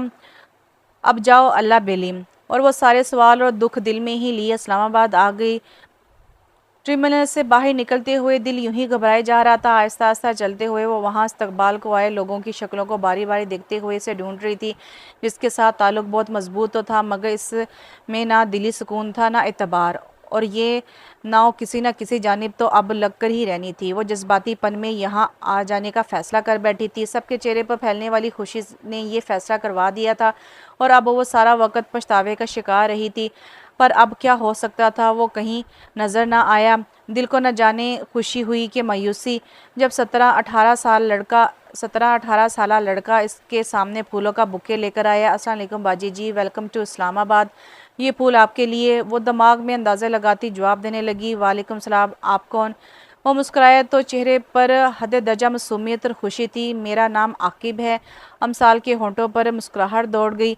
तो तुम हो आकिब, भाई बड़े चर्चे सुने हैं मैंने तुम्हारे तो। वो खिलकर हंस दिया। चर्चे कहाँ जी, वासी भाई के मुंह से मेरी बेइज्जती सुनी होगी। अमसाल इसके दुरुस्त अंदाजे पर भी नफ़ी में सर हिलाते हुए मुस्कुरा दी, साथ ही हाथ बढ़ाकर फूल पकड़ लिए। फूलों के लिए शुक्रिया आकिब। शुक्रिया की कौन सी बात है बाजी, लाएं अपना सामान मुझे दें, गाड़ी इधर साइड पर मौजूद है, आए। सामान वाली ट्राली आकिब ने थाम ली और इसके साथ चलती हुई गाड़ी तक आई। पहले आकिब ने पिछली सीट का दरवाज़ा इसके लिए खोला। इसके बैठने के बाद दरवाज़ा बंद करता, सामान रखने के बाद ड्राइविंग सीट संभालने के बाद अपनी मंजिल को जाने वाले रस्तों पर गाड़ी डाल दी। जब रश से निकल आया तो साल से मुखातिब हुआ, बाजी आपको बुरा तो लगा होगा कि अब साम भाई खुद आपको एयरपोर्ट लेने क्यों नहीं आए, मगर देखें कसूर इनका नहीं मेरा है, क्योंकि मैंने इनको इनके अब्बू का पैगाम दिया ही नहीं। वो तो रूटीन के मुताबिक ऑफिस गए हुए हैं। अब देखिएगा कितना मज़ा आएगा जब आपको अचानक से शाम को अपने सामने देखेंगे। अमसाल ने कन्फ्यूज सी नज़रों से आकिब के रद्द-ए-अमल को देखा, जो कि अमसाल के मुताबिक कुछ ज़्यादा ही खुशी का इजहार कर रहा था। आकिब, मेरी समझ में एक बात नहीं आ रही। आकिब ने गाड़ी की स्पीड थोड़ी कम की। वो क्या बाजी? वो ये कि मैं पहली दफ़ा तुमसे मिली हूँ, इसके बावजूद तुमने कैसे मुझे पहचाना? आकिब हंस दिया, बाजी आपको पहचाना कोई मुश्किल काम है भला? अमसाल इस लड़के को समझ ना पा रही थी। अच्छा, मुझे तो इल्म ही नहीं था कि मैं इतनी जानी पहचानी हस्ती हूँ। आकिब का सारा ध्यान सामने सड़क पर था। बाजी, अभी आप घर तो जा रही हैं, खुद ही आपको आपके सवालों का जवाब मिल जाएगा। वो मज़ीद कुछ ना बोली। वैसे भी आने वाले वक़्त ने इसकी सारी तवज्जो मुंतशिर की हुई थी। एयरपोर्ट से 20 मिनट के मुसाफत के बाद गाड़ी एक छोटे और पूरी तरह सब्ज़े में घिरे से बंगले के सामने रुक गई। आकिब ने नीचे उतर कर गेट खोला और फिर गाड़ी पोर्च में जाकर रुकी। इस वक्त वो दिल में शुक्रगुजार भी थी कि अब साम मंजर पर मौजूद ना था। कुछ लम्हे ही सही सुकून से गुजार सकती थी। बाजी आप अंदर चलकर अपना घर देख लें, मैं आपका सामान ठिकाने पर रखकर आपके लिए कुछ खाने को लाता हूँ। अमसाल को चूँकि भूख प्यास कुछ महसूस ना हो रहा था, इसलिए मना कर दिया, नहीं मेरे लिए कुछ लाने की ज़रूरत नहीं है, जब ज़रूरत होगी मांग लूँगी। अच्छा बाजी, सिटिंग रूम और बेडरूम दोनों जगह बेड्स मौजूद हैं, कोई भी ज़रूरत हो तो फ़ोन मौजूद हैं, कोई भी ज़रूरत हो तो फ़ोन कर दीजिएगा, जिनकी तरह फ़ौरन हाजिर हो जाऊंगा। अमसाल इसकी मिसाल पर हंस दी। दिल संभल दिल संभल तू जाएगा पर संभले नहीं, तुम ही कोई रास्ता दिखलाओ ना, बस यही मैं चाहूँ कोई बात करो, है सो सोना मन तुझ बिन आओ ना। तोरे तोरे नाम कर दूं जो भी है मुझ में, तोरे नाम कर दूं जो भी है मुझ में, बोले बोले दिल तेरा नाम मुझ में, बोले बोले दिल। गाड़ी की रेडियो से गूंजती आतिफ असलम की आवाज़ को इसने हाथ मारकर बंद कर दिया। माथे पर तेवरी चढ़ी हुई थी। सारे फसाद की जड़ ही ये बेगैरत दिल है। आवाज़ बुलंद बड़बड़ाते हुए गाड़ी की ब्रेक पर पाँव का दबाव डालते हुए हारन मारा। दूसरे लम्हे ही गेट खुलता चला गया। इसने पोर्च में खड़ी पहली एक गाड़ी के बराबर में लाकर अपनी कार का इंजन बंद कर दिया। साथ वाली सीट पर रखा अपना मोबाइल और जैकेट उठाकर बाहर निकल आया। आज आप इतनी देर से क्यों आए? अंदर की तरफ जाते इसके कदम आकिब के सवाल पर थम गए। मुड़कर आकिब को देखा। मोहतरम जनाब आकिब साहब, मैं आज़ाद मुल्क का एक आज़ाद शहरी हूँ, इसलिए जब मेरा जी चाहेगा मैं इस वक्त घर आऊँगा। मैं तुम्हें जवाब देने का पाबंद नहीं हूँ। एड़ियों पर घूमकर कदम फिर से आगे बढ़ा दिए। आकिब की आवाज़ फिर आई, तो आज मूड ख़राब है क्या? ऑफिस में किसी से झगड़ा हो गया? इसने मोबाइल सिटिंग रूम के टेबल पर पटकने के अंदाज में रखा। ओ यार, मेरा मूड नहीं। मैं बजाते खुद सर से पाँव तक एक ख़राब बंदा हूँ।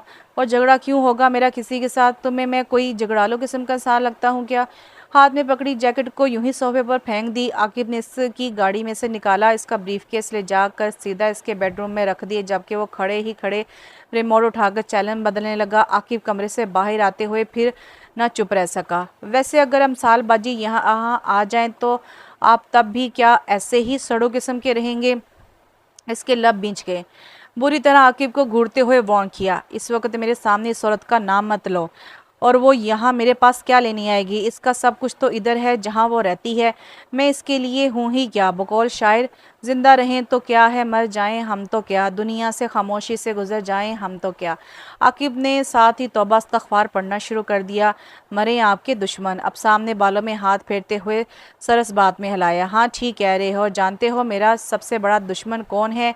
मेरा दिल। ऐसा कोई बगैरत दिल है, दिन में न जाने कितनी दफ़ा सिर्फ इसके लिए धड़कता है जिसको हफ्तों कभी मेरा ख्याल भी नहीं आया होगा। खैर, आई एम सॉरी यार, आज मैं सारा दिन बहुत अपसेट रहा हूँ, इसलिए तुम्हारे सामने ये सारी बकवास कर रहा हूँ। मेरी बातों पर गौर ना करना, मैं बस थोड़ा फेडअप हूँ। तुम खाना निकालो, मैं फ़्रेश होकर आता हूँ। बेडरूम का दरवाज़ा खुलते ही सीधी नज़र इस पर पड़ी। आज भी इसने एक नज़र भी इस पर ना डाली। अपने पीछे दरवाज़ा बंद करने के बाद वो आकर इसके एन सामने सोफे पर नीम दराज हो गया। डार्क ग्रे ट्राउज़र पे सफ़ेद शर्ट के ऊपर सुर्ख टाई में वो थका थका सा आंखें बंद करके चंद मिनट तक यूं ही पड़ा रहा। फिर आंखें खोल कर इसकी जानिब देखने लगा तो यकटक दिखता चला गया। काफ़ी देर बाद उठा, जूते उतारे और वॉशरूम के स्लीपर पहनकर दरवाजे के पीछे गायब हुआ तो अमसाल ने कब से रुकी हुई सांस खारिज की। इसकी कई सारी बातें अमसाल का ब्लड प्रेशर बढ़ा रही थी, मगर वो आकिब के दिए गए वास्तों की खातिर खामोश चुपचाप बैठी हुई थी। माथे पर आए पसीने को साफ कर रही थी। जिस वक्त वॉशरूम के लॉक खुलने की आवाज़ आई, फ़ौरन हाथ पहलू में गिर गया। वो बाहर आया तो ऑफ वाइट शलवार सूट में मलबूस था। गीले बालों को तौली से रगड़ता इसके साथ आकर बिल्कुल पास बैठ गया। तौली एक तरफ उछाल कर बोला तो नज़रें नीची और लहजा हारा हुआ था। अमसाल, तुम एक ही दफ़ा मुझे बता क्यों नहीं देती कि तुम क्या चाहती हो? कुछ देर खामोश रहने के बाद फिर बोला, अम्मी कहती हैं कि मुझे लाहौर तुम्हारे पास आना चाहिए और मुझे समझ नहीं आता मैं इन्हें कैसे बताऊं कि यहाँ तो तुम मेरे साथ होती हो, वहाँ जाता हूँ तो तुम बहुत दूर, बहुत अजनबी नज़र आती हो। जब परसों मैंने तुमसे रिक्वेस्ट की थी कि यहाँ आ जाओ, टिकट भी करवा दी थी, फिर क्यों नहीं आई हो? जब सुबह से अब्बू ने कॉल करके बताया कि हफ्ते दो बाद शायद आओ, मैं तब से खुद से लड़ रहा हूँ। आज सारा दिन काम करने का बिल्कुल मन नहीं किया, पर तुमसे बचने के लिए ऑफिस में झक मारता रहा हूँ। घर लेट भी तुम्हारी वजह से ही आया हूँ, क्योंकि मुझे पता था कि सामने बैठी मिलोगी। तुमने मेरे लिए वो कहावत बिल्कुल सच कर दी कि क्या दरिया के पास प्यासा मैं हूँ, वो तुम सामने होती हो, बैठी रहती हो, हाथ बढ़ाकर पकड़ने की देर होती है, वहीं गायब हो जाती हो। वो न जाने और क्या कुछ बताता, मगर हम साल का ज़ब्त जवाब दे गया। इस सारे वक़्त में पहली दफ़ा सर उठाकर इससे मुखातिब हुई तो वो उछल पड़ा, तुम्हारा खाना कमरे में ही लाऊं या बाहर बैठकर खाओगे? इसके जवाब का इंतज़ार किए बगैर वो कमरे का दरवाज़ा खोलकर बाहर निकल गई। वो अपनी जगह बैठा सोचने लगा कि ये क्या हुआ है। फिर लगा शायद मेरा ही इल्यूजन अब हद से ज़्यादा बढ़ गया है, जो आज वो बातें भी करती नज़र आई। अगले पल आकिब बोतल के जिन जैसे हाजिर हुआ, दांत निकालते हुए। जी भाई। वो अपनी जगह से खड़ा हुआ, थोड़ी पर हाथ फेरते हुए आकिब की बतीसी को घूरा, दोनों हाथ पुश्त पर बांधते हुए पूछा, क्या हम दोनों के अलावा वो भी यहाँ मौजूद है? आकिब की मासूमियत देखने लायक थी। वो कौन? वो चलता हुआ आकर आकिब के सर पर खड़ा हुआ। किचन में कौन है? इंतहाई संजीदगी थी और आकिब की बतीसी। किचन में बाजी अमसाल हैं। वो बेसाख्ता एकदम पीछे हटा। वो कब आई? आकिब ने बताया, शाम 4 बजे की फ़्लाइट से, इसी सीट से जो आपने बुक करवाई थी। आपके अब्बू की सुबह कॉल आई कि आपको एयरपोर्ट भेज दूं, पर भाई आपको सरप्राइज़ देखने के चक्कर में नहीं बताया। अब सामने अपना सर नफ़ी में लाया। तुम्हारा सरप्राइज़ तो अच्छा साबित हुआ, इसका मतलब है इसने मेरी कही सारी बकवास भी सुनी है। अब शाम की शक्ल देखकर आकिब की हंसी निकल गई। यही तो मेरा मकसद था भाई। जो आपके कमरे से कभी कभी बातों की आवाज़ें आती हैं, वो इनकी तस्वर की बजाय आज बर रास्त इनसे हों। इसने नरम नज़रों से आकिब को घूरा। ये बात इसके सामने की ना तो जूते खाओगे, चलो अब खिसको यहाँ से, अच्छा खासा बुद्धू फील कर रहा हूँ। आकिब अपनी हंसी दबाता निकल गया। मेरी बाजी ने खाना लगा दिया है, साहब आकर खा लें। आकिब इतना कहकर भाग लिया। बाजी का बच्चा। इसने हाथ फेर कर बाल सेट किए, फिर खुद से कहा, चलो। बेचारे तरसे हुए शोहर बीवी के हाथ का निकाला, खाना खाओ। अपनी बात पर दिलकशी से मुस्कुराता कमरे से निकलकर डाइनिंग टेबल तक आया। खाना लगाने के बाद वो पानी का जग रख रही थी। वो खामोशी से चेयर खींचकर बैठ तो गया, मगर खाने की तरफ हाथ नहीं बढ़ाया। मिसाल जो कि वहाँ से हटने का सोच रही थी, इसके इस रद्द-ए-अमल पर बादल ख्वासा कुर्सी खींचकर बैठने के बाद प्लेट में चावल निकालकर थोड़ा सा रायता डालने के बाद खाने लगी। अब शाम अपनी मुस्कुराहट छुपाते हुए प्लेट में सालन डालकर चपाती खाने लगा। खाना खामोशी में खाया गया। आकिब ने आकर बर्तन उठाए और चाय का पूछा। अब शाम ने इनकार कर दिया, जबकि अमसाल ने अपने लिए खुद ही चाय बना ली। अब शाम सिटिंग रूम में टीवी खोलकर अमसाल का इंतजार करने लगा, जो कि किचन में बर्तन धोते आकिब के साथ बातों के दौरान अपनी चाय पी रही थी। जितने दिन में इधर हूँ, तुम कामों की फिक्र छोड़कर अपने इम्तिहानात की तैयारी करो, कल से मैं ये सब देख लूँगी। आकिब जवाब में कानों को हाथ लगाए। तौबा इस्तग़फ़ार, कैसी बातें कर रही हैं, ऐसा तो आकिब की मौत के बाद ही होगा। आकिब की बाजी सारे काम करे, और वैसे भी खाना पकाने के अलावा बर्तन धोने का मुझे जुनून है। अगर ये काम ना करूँ तो सबक भी याद नहीं होता, सबक याद ना रहा तो फ़ेल हो जाऊँगा। फ़ेल हो गया तब साम भाई ने जो सारा खर्चा किया है वो तो ज़ाया जाएगा ही, ऊपर से बेइज्जती अलग होगी। इनके तो सभी को लीग मातहतों को इल्म है कि मैं इस साल सेकंड ईयर के पेपर्स दे रहा हूँ। अंदाज़ा लगा कर बताएं ज़रा, आपके काम करने का मुझे किस कदर नुकसान उठाना पड़ेगा, और मेरी अम्मा जो मेरी चटनी बनाएंगी वो अलग है। अमसाल ने हंसते हुए अपना कप सिंक में रखा और इसको शब्बा बखैर कहती बाहर आ गई। वो तो किचन में देर लगा कर आई थी कि अब साम अपने कमरे में जा चुका होगा और इसे सामना करने से बच जाएगी, मगर वो ना सिर्फ बाहर ही मौजूद था बल्कि इसी का मुंतज़िर भी था। वो इसको इग्नोर करती इसके कमरे की तरफ बढ़ गई जो इसने अपने लिए चुना था। इसका सामान भी इधर ही मौजूद था। इसने बैग में से सादा सा गर्म सूट निकाला और वॉशरूम का रुख किया।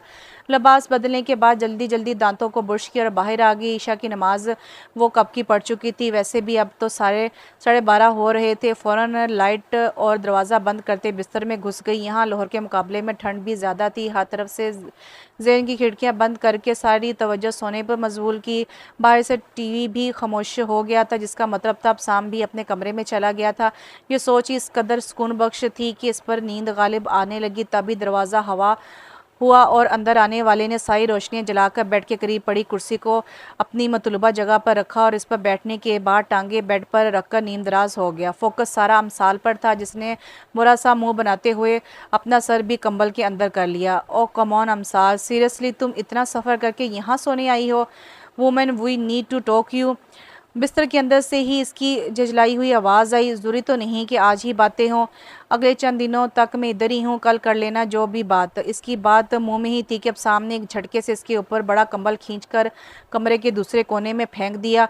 वो इससे इस अमल की तवक्को ही नहीं कर रही थी। हक्का बक्का रह गई। पहला ख्याल दुपट्टे की तरफ गया जो कि इसी कुर्सी पर रखा था जहाँ वो बरजमान था। अमसाल की समझ में ना आया कि वो फौरी तौर पर कैसे खुद को छुपाए। तेजी से बेड से उतरकर खुले पड़े बैग में से शॉल पकड़कर ओढ़ी और गुस्से से भरी इसके सामने आ बैठी, जिस पर अब सामने बेड पर रखी टांगे नीचे रख ली। मिस्टर अबसाम सिकंदर, ये एक इंतहाई घटिया तरीन हरकत थी। और कौन फजूल लोग ये बात करते हैं कि तुम बहुत सुलझे हुए सोबर इंसान हो, बोलते तो हो ही नहीं। मेरे साथ तो ये दूसरा वाक़या है कि तुम्हारी बातें ही नहीं ख़त्म हो रही, और सोबरपन इतना भी नहीं कि किसी के कमरे में आने से पहले इजाज़त ही ले ली जाए। अमसाल के गुस्से के जवाब में वहाँ गरम नरम सी मुस्कुराहट थी। तुम्हें तो खुश होना चाहिए कि मुझे तुम्हारे सिवा किसी और से बातें बिगाड़ने का रत्ती भर भी शौक़ नहीं है। तुम उल्टा गुस्सा कर रही हो, और मैं मालिक हूँ इस घर का, जिस कमरे में जी चाहे जा सकता हूँ, इजाज़त मांगूँ, और वो भी अपनी बीवी से। वट रबिश, कोई और इतराज़?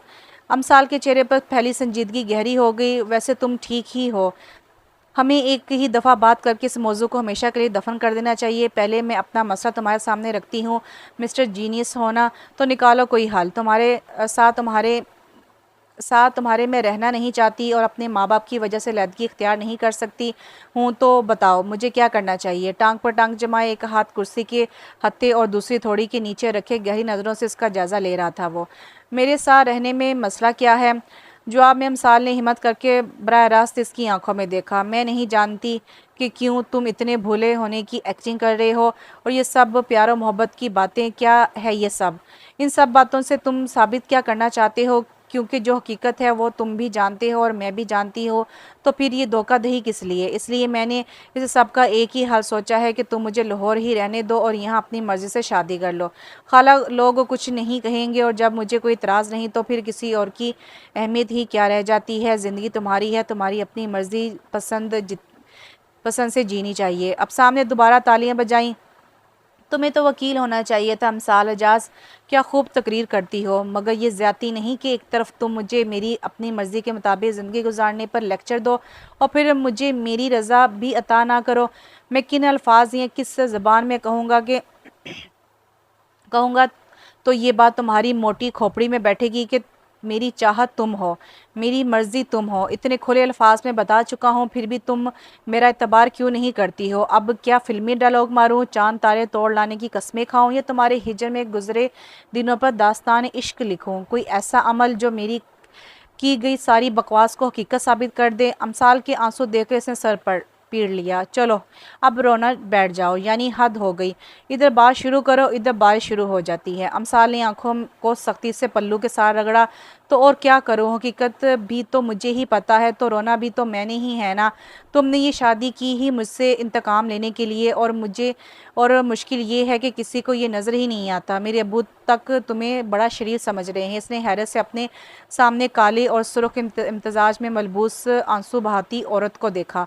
अच्छा ये तो बताओ किस किस्म का इंतकाम बनता है तुम्हारी तरफ मेरा? अमसाल ने ज़ोर शोर से बताना शुरू किया। अब्बू ने तुम्हें नकट्ठू बोला था, मेरी शादी कहीं और कर दिया। अब खाला ने तुम्हारा मेरी मोहब्बत में मजबूर होकर निकाह पढ़वा दिया। और वो क्या था? ठहरो अभी बताती हूँ। मैंने इसी लम्हे के लिए संभाल कर रखा हुआ था। उठकर अब शाम के ताकुब करती निगाहों को नज़रअंदाज करती जाकर अपने हैंडबैग की अंदरूनी जेब से संभाल कर रखा हुआ चेक निकाल लाई, लाकर इसकी गोद में फेंक दिया। इतना बड़ा हक मैं रख कर लोगों को ये बताने में तो कामयाब रहे हो कि उन्होंने इसी दौलत के लिए कहीं और बेहाई थी, आज मेरे पास ही वापस आ गई। और कुछ लोग तो यही समझते होंगे ना कि तुम्हारे निकाह में आई इतने हक मेर की वजह से हूँ। वो तो सोच रही थी कि अब भांडा फूट गया है तो घबरा जाएगा, मगर वो इसी तहम्मुल से बैठा रहा, बल्कि पूछा और कुछ? अमसाल ने नाराज़गी से नज़रें फेर लीं। आला दर्जे की हठधर्मी थी। पहली बात तो ये कि शादी की बात मुझसे अम्मी अब्बू ने नहीं बल्कि मैंने इनसे की थी। दूसरी बात ये कि तुम्हारे अब्बू से तुम्हारा रिश्ता पहले मैंने खुद मांगा था, फिर अम्मी लोगों को तुम्हारे घर भेजा गया।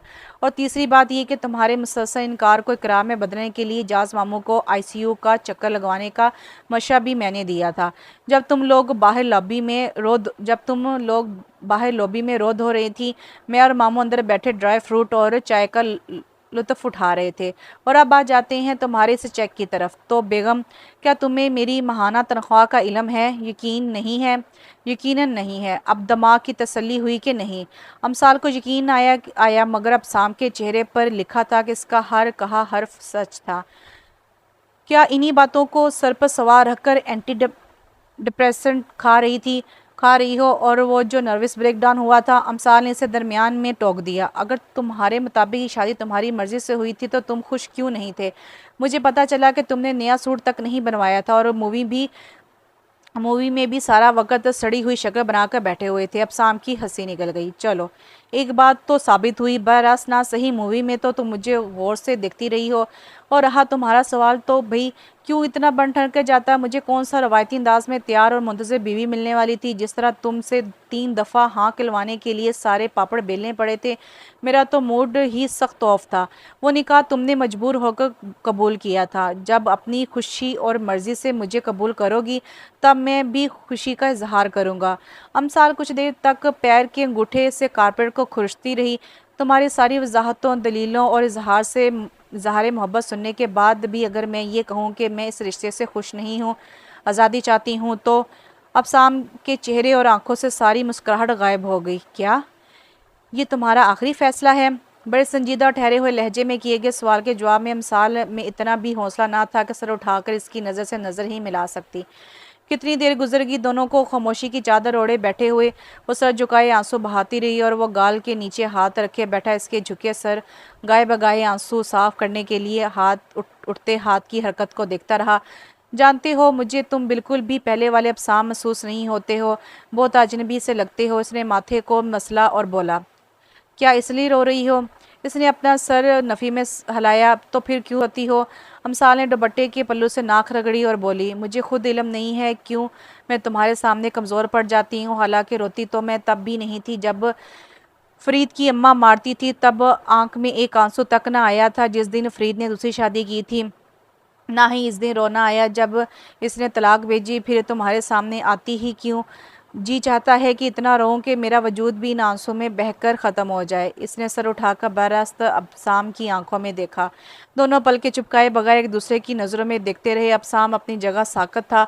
यकदम इसके वजूद में हरकत पैदा हुई। कुर्सी छोड़कर खड़ा होने के बाद इसने अमसाल को हाथ से पकड़कर खड़ा किया और सख्ती से अपने सीने में बींच लिया। अमसाल के आंसू अब इसकी शर्ट भिगो रहे थे और वो इसके कान के करीब सरगोशा कर रहा था। I am so sorry.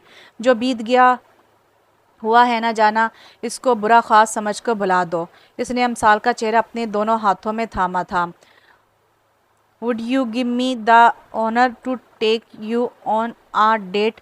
रो रो कर सुर्ख हुए चेहरे पर अबसाम की फरमाइश पर हंसी धनक बनकर फैली।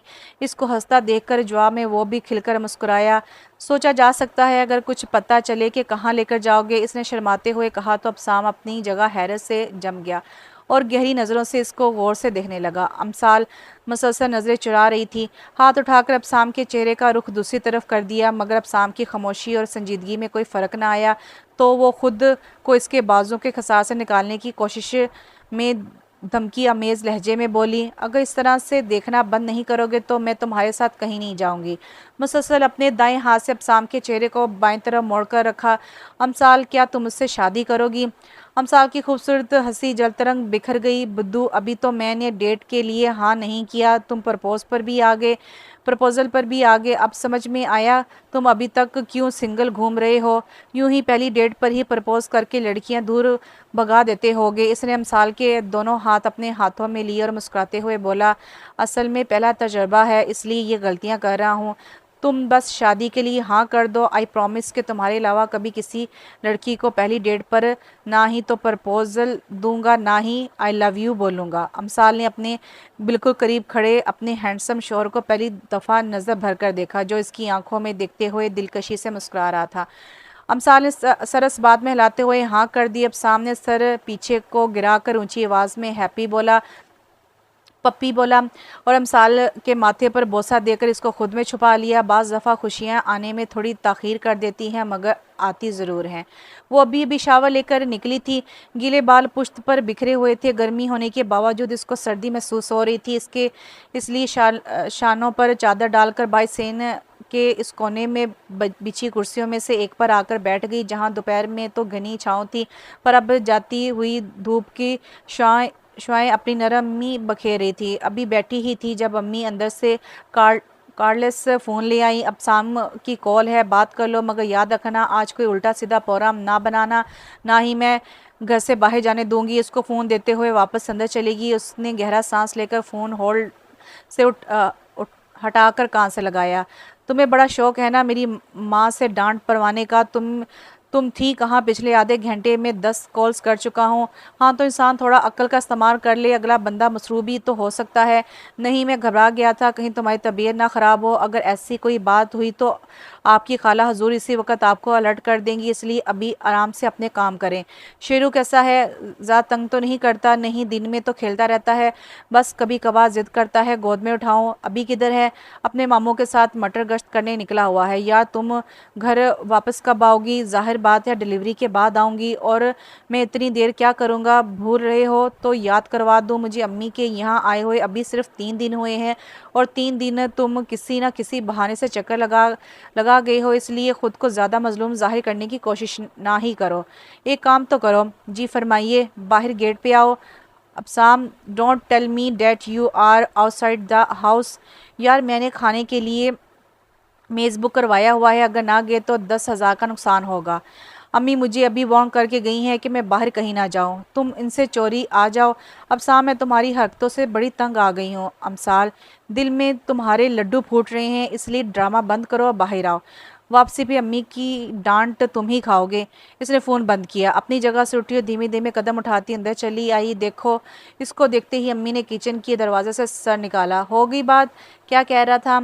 हाँ जी, हो गई है, कुछ ख़ास नहीं, बस हाल-चाल पूछा। तुम ये जूस पी लो और ज़रा लेटकर कमर सीधी कर लो और सारा दिन चलती-फिरती रही हो। मुझे तो डर ही आता है, कहीं कहा भी है कि चलो आराम से जाकर ऑपरेशन करवाओ कि बच्चा घर ले आते हैं, पर तुम्हें कौन समझाए। अब ज़रूरी तो नहीं है ना कि पहला बच्चा नॉर्मल हो गया है तो दूसरा भी नॉर्मल होगा। डॉक्टर की दी गई 1.5 से 3 दिन ऊपर हो चुके हैं और यहाँ अभी तक कोई हिलजुल ही नहीं हुई। मुझे क्या क्या कहती हैं, अपनी नवासी से पूछें। आप भी निरी डरपोक हैं, लोग ऑपरेशन से भागते हैं और आप नॉर्मल के नाम से भागती हैं। मुझे बस तुम्हारी फ़िक्र है, अल्लाह खैर खैरियत से ये काम कर दे। मैं अपनी ज़िम्मेदारी पे तुम्हें घर लाई हूँ, मैं नहीं चाहती कि अल्लाह माफ़ी कोई ऊंची नीच हो जाए। अमसाल ने आगे बढ़कर इनको गले लगाया और गाल पर प्यार किया। इतने सारे लोगों की दुआएं मेरे साथ हैं, मुझे कुछ नहीं हो सकता, आमीन। जाओ जाकर ज़रा लेट जाओ, मैं जूस बेचती हूँ। जी अच्छा। वो कमरे में आई, शाल उतारकर अलमारी में लटकी चादर निकाली, ओढ़ रही थी जब नजमा अंदर आई। आप कहीं जा रही हैं? नजमा को अम्मी ने अमसाल की शादी के बाद काम के लिए रखा था। दिन में वो घर के काम करती और रात से पहले अपने घर वापस चली जाती। 17-18 साल की बड़ी बातूनी लड़की थी, जिसको बोलता देखकर हमेशा अमसाल को आकिब याद आता, जो अब खैर से ग्रेजुएशन मुकम्मल करके अब शाम के तवे से एक अदारे में नौकरी कर रहा था। इतना ऊंची आवाज़ में गला फाड़ने की ज़रूरत नहीं है, इधर ही हूँ, थोड़ी देर के लिए बाहर जा रही हूँ। तुम इस कुर्सी पर बैठकर 10 घूंट में ये जूस का गिलास ख़त्म करो, उसके बाद बाहर जाकर अम्मी को मेरे जाने की इतला करना। याद रखो, इससे पहले शोर किया ना तो इस ईद पे नया जोड़ा नहीं दिलवाऊंगी। पर बड़ी बीबी ने मुझ पर बड़ा गुस्सा करना है। कोई बात नहीं, ये लो, ये पकड़ो। उसने अपने हैंडबैग में से 1000 का नोट निकाल कर उसके हाथ पर रखा। घर जाते हुए रास्ते में आइसक्रीम लेकर खा लेना, डांट का सारा असर ख़त्म हो जाएगा। आपने मुझे रिश्वत खोर बना दिया हुआ है। ये रिश्वत नहीं है, टिप है, टिप। अच्छा, अब मेरे निकलने के बाद पीछा दरवाज़ा बंद करके 3 मिनट बाद कमरे से निकलना। वो चादर से अच्छी तरह अपने वजूद को ढांपने के बाद दूसरे दरवाजे से निकलने लगी तो नजमा बोली, जूस तो पीती जाए, तुम पियो, मैं बाहर से पी लूँगी। वो आगे बढ़ गई, बगैर आवाज़ पैदा किए बरौनी गेट का छोटा पट खोल कर गर्दन बाहर निकाली। अब शाम की गाड़ी थोड़ी दूर खड़ी थी, मगर इसको देखकर आगे आकर गेट के सामने रुक गई। अमसाल के बैठते ही उसने गाड़ी आगे बढ़ा दी। लबों पर मुस्कुराहट खिल रही थी। जीन्स के ऊपर काली शर्ट में वो अपने आधे सफ़ेद सर के साथ बड़ा हैंडसम लग रहा था। Thank you for coming. मुझे थैंक यू मत बोलो, बस वापसी पर जो तुम्हारी पटाई होनी है इसके लिए ख़ुद को ज़हनी तौर पर तैयार रखो। बात की बाद में देखी जाएगी। इस वक्त हमारे सामने बड़ी खूबसूरत शाम है जिसे हम और खूबसूरत बनाएंगे। वाह वाह, क्या किसी शायर की रूह आसमाई है। बस जी, बीवी की मोहब्बत ने शायर बना दिया है, मगर कभी गरूर नहीं किया। हम कहाँ जा रहे हैं? डेट पर। उफ़ अल्लाह मियाँ, मैं इस लव से तंग आ गई हूँ। हमारी शादी को 4 साल हो गए हैं। इतनी पुरानी रिलेशन में डेट नहीं होती। वो तो बोर लोगों के लिए नहीं होती, जिंदा दिल और एक दूसरे से मोहब्बत करने वाले मियाँ बीवी के लिए शादी के 50 साल बाद भी हर दिन डेट है। तुम्हारी शक्ल देखकर लोग तुम्हें इंतहाई शरीफ समझते हैं। वो तो मैं हूँ। हाँ, जानती हूँ कितने शरीफ हो। डोंट टेल मी मिसेस अब्साम के तुम में मेरी शराफत पे शक है। कोई ऐसा वैसा तो किस तरह दूर हो सकता है? सिर्फ इस सूरत में कि तुम हर हफ्ते ये डेट खेलना बंद कर दो और प्लीज़ बता दो आज हम डिनर के लिए कहाँ जा रहे हैं। आज का इंतज़ाम ज़रा हटकर है, ना सिर्फ डिनर होगा बल्कि मूवी नाइट मनाएंगे। हाँ हाँ, 9 मंथ की हैवी हैवीली प्रेग्नेंट औरत 2.5-3 घंटे के लिए सैमे में बैठेगी, दिमाग तो ठीक है? हम मूवी सैमे में नहीं देख रहे तो फिर? सरप्राइज़ भी किसी चिड़िया का नाम है अमसाल। चलो जी, एक और सरप्राइज़। अब अल्लाह करे मेरी तबीयत कोई सरप्राइज़ ना दे दे।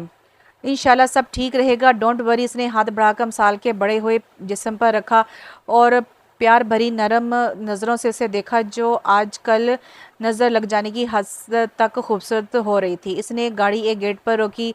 हारन देने की देर थी, दूसरी जानिब से दरवाज़ा खुल गया। अमसाल सारी नज़रों से इसको देख रही थी, जिसका सारा ध्यान सामने था।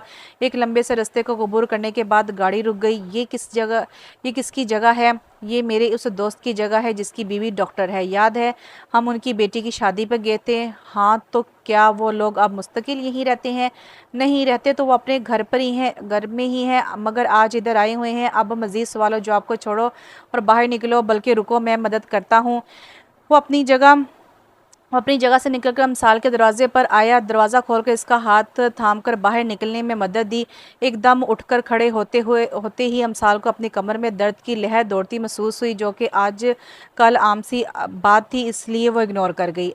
इनके इर्द गिर्द लश ग्रीन ग्रास और इसी रंग के ऊंचे ऊंचे दरख्त थे। हल्की हल्की हवा चल रही थी, वरना तो आजकल हब्स ने डेरे डाले हुए थे। अगस्त का महीना तो पसीने छुड़ाने के लिए मशहूर था। इस माह में हब्स ज़्यादा होती है। वो इसका हाथ पकड़कर रहायशी इमारत के मुखालिफ सिमत में चल पड़ा। आगे मसनूई पहाड़ी बनी हुई थी, जिस पर से होते हुए वो लोग दूसरी जानिब उतरते। सामने का मंजर देखकर अमसाल ने दोनों हाथ मुंह पर रख लिए।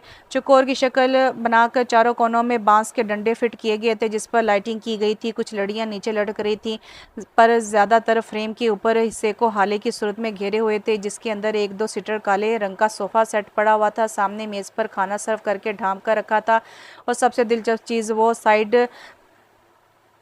65 इंच की LCD स्क्रीन थी, जिस पर इसी लम्हे जॉन लेजेंड के गाने ऑल ऑफ मी की वीडियो चलने लगी थी। हल्का हल्का म्यूजिक सारे माहौल को और भी पुर असर बना रहा था। अमसाल के ने गर्दन मोड़कर अबसाम को देखा तो आंखों में नमी थी। तुम्हारी मोहब्बत मुझे मोतबर करती है अबसाम। मुझे अपना आप अच्छा लगने लगता है। क्या मोहब्बत इतनी ताकतवर होती है जो आपके दिल की इस खूबसूरती से रफूगरी कर दे कि भूले से भी कोई गम याद ना आए। ज़िंदगी पर, अल्लाह की ज़ात पर यकीन और भी मजबूत कर दे। इंसान का इस बात पर ईमान कामिल हो जाए, मैं अकेला नहीं हूँ, कोई है जो हर लम्हा मुझ पर नज़र रखे हुए है। मैं गिर गई थी, जिसने मेरी ज़िंदगी में तुम्हें भेजकर मुझे फिर से उठा दिया। अब साम इसकी हाथ पर गिरफ्त और भी मजबूत हुई हाथ उठाकर लबों से लगा लिया। Are you hungry? वो नम आंखों से समेत मुस्कुरा दी। Yes please. दोनों इससे चकोर के अंदर आए। ऊपर खुला आसमान इन्हें ढांपे हुए था। अब सामने उसके लिए कुर्सी खींची, फिर अपनी जगह पर बरजमान हुआ। उसी पल एक बावरी वेटर करीबी कॉटेज से बरामद हुआ। अमसाल ने वेटर को देखते हुए अबसाम की जानिब मुँह आईब्रो चाकर देखा। जवाब में उसने कंधे चाह दिए। वेटर ने आकर डिशेस पर रखे ढक्कन उठाए।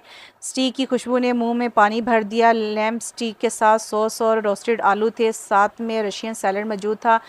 वेटर दोनों के गिलास में स्प्राइट डालने के बाद मेज़ के ऊपर रखी मोमबत्तियाँ जलाकर वापस मुड़ गया। अबसाम साहब, इस सारी सेटिंग के पीछे किसके जहन की मेहनत है? तुम इसको अपने सामने बैठा हुआ देख रही हो। इस सूरत में ये ज़रूर कहना चाहूँगी, मैं बहुत मुतासिर हुई हूँ नवाजिश जनाब की, सच्ची में। मगर एक मसला है। वो क्या? वो अपना हाथ रोककर पूरी तरह इसकी जानिब मतवज्जो हुआ। मसला ये है कि मैं यूँ टांगे लटका कर कुर्सी पर ज़्यादा से ज़्यादा 10 मिनट तक ही बैठ सकती हूँ, क्योंकि मेरे पैरों की सोजिश और ज़्यादा हो जानी है। ओह, मुझे इसका ख्याल क्यों नहीं आया? ये कहते ही वो अपनी जगह से उठा। वेटर को आवाज़ दी। अमसाल को सोफ़े पर बैठने का बोला। वेटर के साथ इस दफ़ा एक लड़की बाहर आई, जिसके हाथ में एक पैरों वाला छोटा टब था, जो उसने लाकर अमसाल के सामने ज़मीन पर रख दिया। अमसाल हैरत से इसकी शक्ल देखने लगी, जो कह रही थी, मैम अपने पाँव इस पानी में रखें। इसने कहा मानकर पैर नीम गर्म पानी में रख दिए। जब वो पुरसुकून होकर बैठ गई तो अबसाम में उसकी गोद में नैपकिन डालने के बाद खाने की प्लेट उसे थमाई। वेटर ने एक स्टूल सोफ़े के करीब रखकर इस पर दोनों के गिलास और सलाद वगैरह रख दिया। दूसरा मेज़ वहाँ से हटा दिया। सॉरी, मैं मेज़ पर बैठकर कैंडल लाइट डिनर एंजॉय नहीं कर पाई। मुझे कोई फ़र्क नहीं पड़ता। वैसे भी आई थिंक पेरेंट्स होने की वजह से हमारा कैंडल लाइट ऐसा ही होना था। अभी तो अपना शेरू नानी के पास है, वरना अभी तक इस सारी सिटिंग का पोस्टमार्टम कर चुका होता। हाय, क्यों याद करवा दिया? अब मैं इसके बगैर यहाँ आने पर गिल्टी फील कर रही हूँ। इसको भी साथ लेकर आना चाहिए था। हाँ, ताकि जब वो तुम्हारी इस ग्राउंड में दौड़ लगवाता तो कम से कम लेबर पेन तो स्टार्ट होती। इसी वजह से मैंने बहुत दुआएं की थी कि या अल्लाह इस दफ़ा बेटी मिल जाए। लड़के तो 2 मिनट भी एक जगह टिक कर नहीं बैठ सकते। अलमास आपा की बेटियाँ कितनी क्यूट हैं, ना फजूल की उछल कूद करती हैं। वो 3 हैं और माँ को कोई फ़िक्र ही नहीं होती। और मेरा एक था, जिसने मजाल है कभी मुझे किसी फंक्शन में सुकून से एंजॉय करने दिया हो। और जब इसने जूतों वाली पॉलिश से अपना फेशियल किया था। अब शाम की याद करवाने पर अमसाल को अच्छू लगते लगते बचा, हाय मेरी किस्मत, तौबा। पूरा हफ्ता इसके पास से शू पॉलिश की बदबू आ रही थी। सारा चेहरा, सारे हाथ बाजू, और इस सारे काम में इसको सिर्फ 3 मिनट लगे थे। 3 मिनट के लिए वासिफ अपने कमरे से निकलकर किचन तक आया। वापस गया तो साहब जी अफ्रीकी बने बैठे थे, और जब टीवी ख़राब कर दिया था तुम आज मेरे ज़ख्मों पर नमक छिड़कने को इधर लाए हो।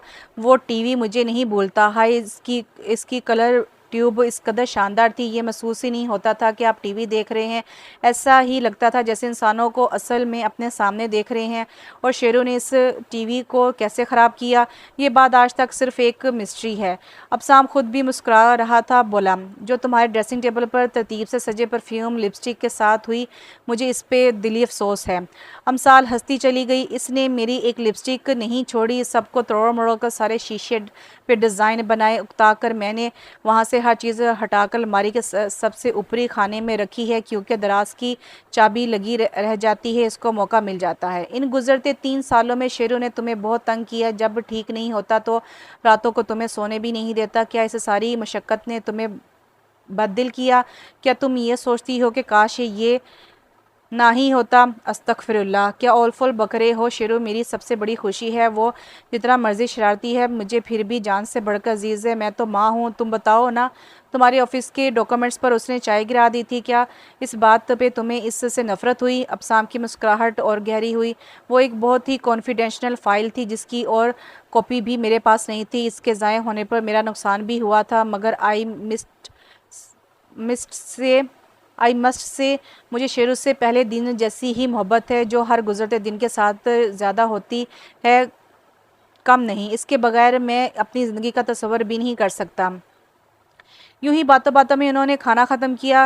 वेटर आकर बर्तन ले गया और उनको मीठा दे दिया। जब वो फलूदे के प्याले से लुफ्तंदोज़ हो रही थी, वही लड़की वापस आई। इसके पैरों को पानी में से निकाल कर तौलिए से खुशक किया, फिर एक सोफ़े की ऊंचाई के स्टूल पर रखकर धीरे धीरे से मालिश करने लगी। अमसाल को इतना सुकून आया कि बेख्तियार आंखें बंद हो रही थी। अब शाम इसको सोफ़े की पुश से टेक लगाते देखकर हंसते हुए बोला, लगता है मेरी प्लानिंग काम कर रही है।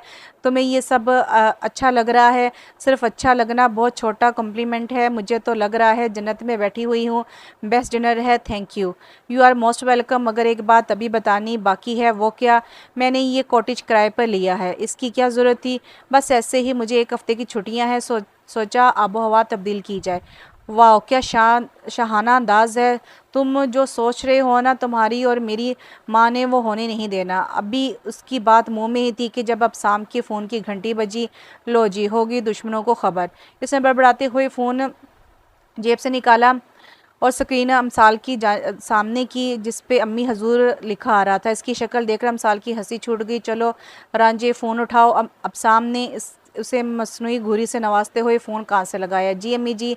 जी अम्मी जी के बच्चे, कोई अकल है या सारा सर धूप में सफ़ेद किया है? अम्मी, मेरी उम्र सिर्फ 28 साल है। अब सर वक्त से पहले सफ़ेद हो गया तो मैं क्या करूं? बड़ी बातें आती हैं। किधर किधर है वो? कौन? तुम्हारी बीवी? और कौन? ओह, वो मेरे पहलू में बैठी दांत निकाल रही है। अमसाल ने एक हाथ उठाकर इसके बाजू पर जड़ा। कुछ दिन सुकून से नहीं निकाल सकते हो? मैं तो बड़ा खुश हूँ कि ये अपनी माँ के घर गई हुई है। मैं भी ज़रा आज़ादी से 4 दिन एंजॉय करूँगा। मगर इसको समझाए। अभी आधे घंटे पहले फ़ोन करके बोली, मेरा फ़लूदा खाने को बड़ा दिल कर रहा है, कहीं बाहर ले जाओ। अब अगर बाहर ना मानता तब भी इसके ताने मारने थे। खाला, ये झूठ बोल रहा है। अम्मी से पूछ लें किसने किसको फ़ोन किया था। अमसाल, वो तो पागल है, तुम ही ख्याल कर लिया करो। अल्लाह माफ़ी दे, ये दिन यूँ लूर फिरने के नहीं है। अम्मी फ़िक्र ना करे, किसी फूड शॉप वगैरह पे नहीं है, बड़ी पुरसकून जगह पर लाया हूँ। डॉक्टर भी करीबी है, आज रात पे यहीं पर है। आप खाला को भी बता देना, टेंशन ना ले, मैं हूँ ना।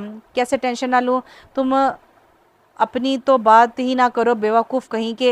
अमसाल ने दोनों बाजू हवा में बुलंद करके बगैर आवाज़ किए नारा मारा, याहू, जबकि वह मस्कीन से सूरत बनाई अपनी अम्मी को मनाने की कोशिश कर रहा था। क्या बात करती हैं माँ आप?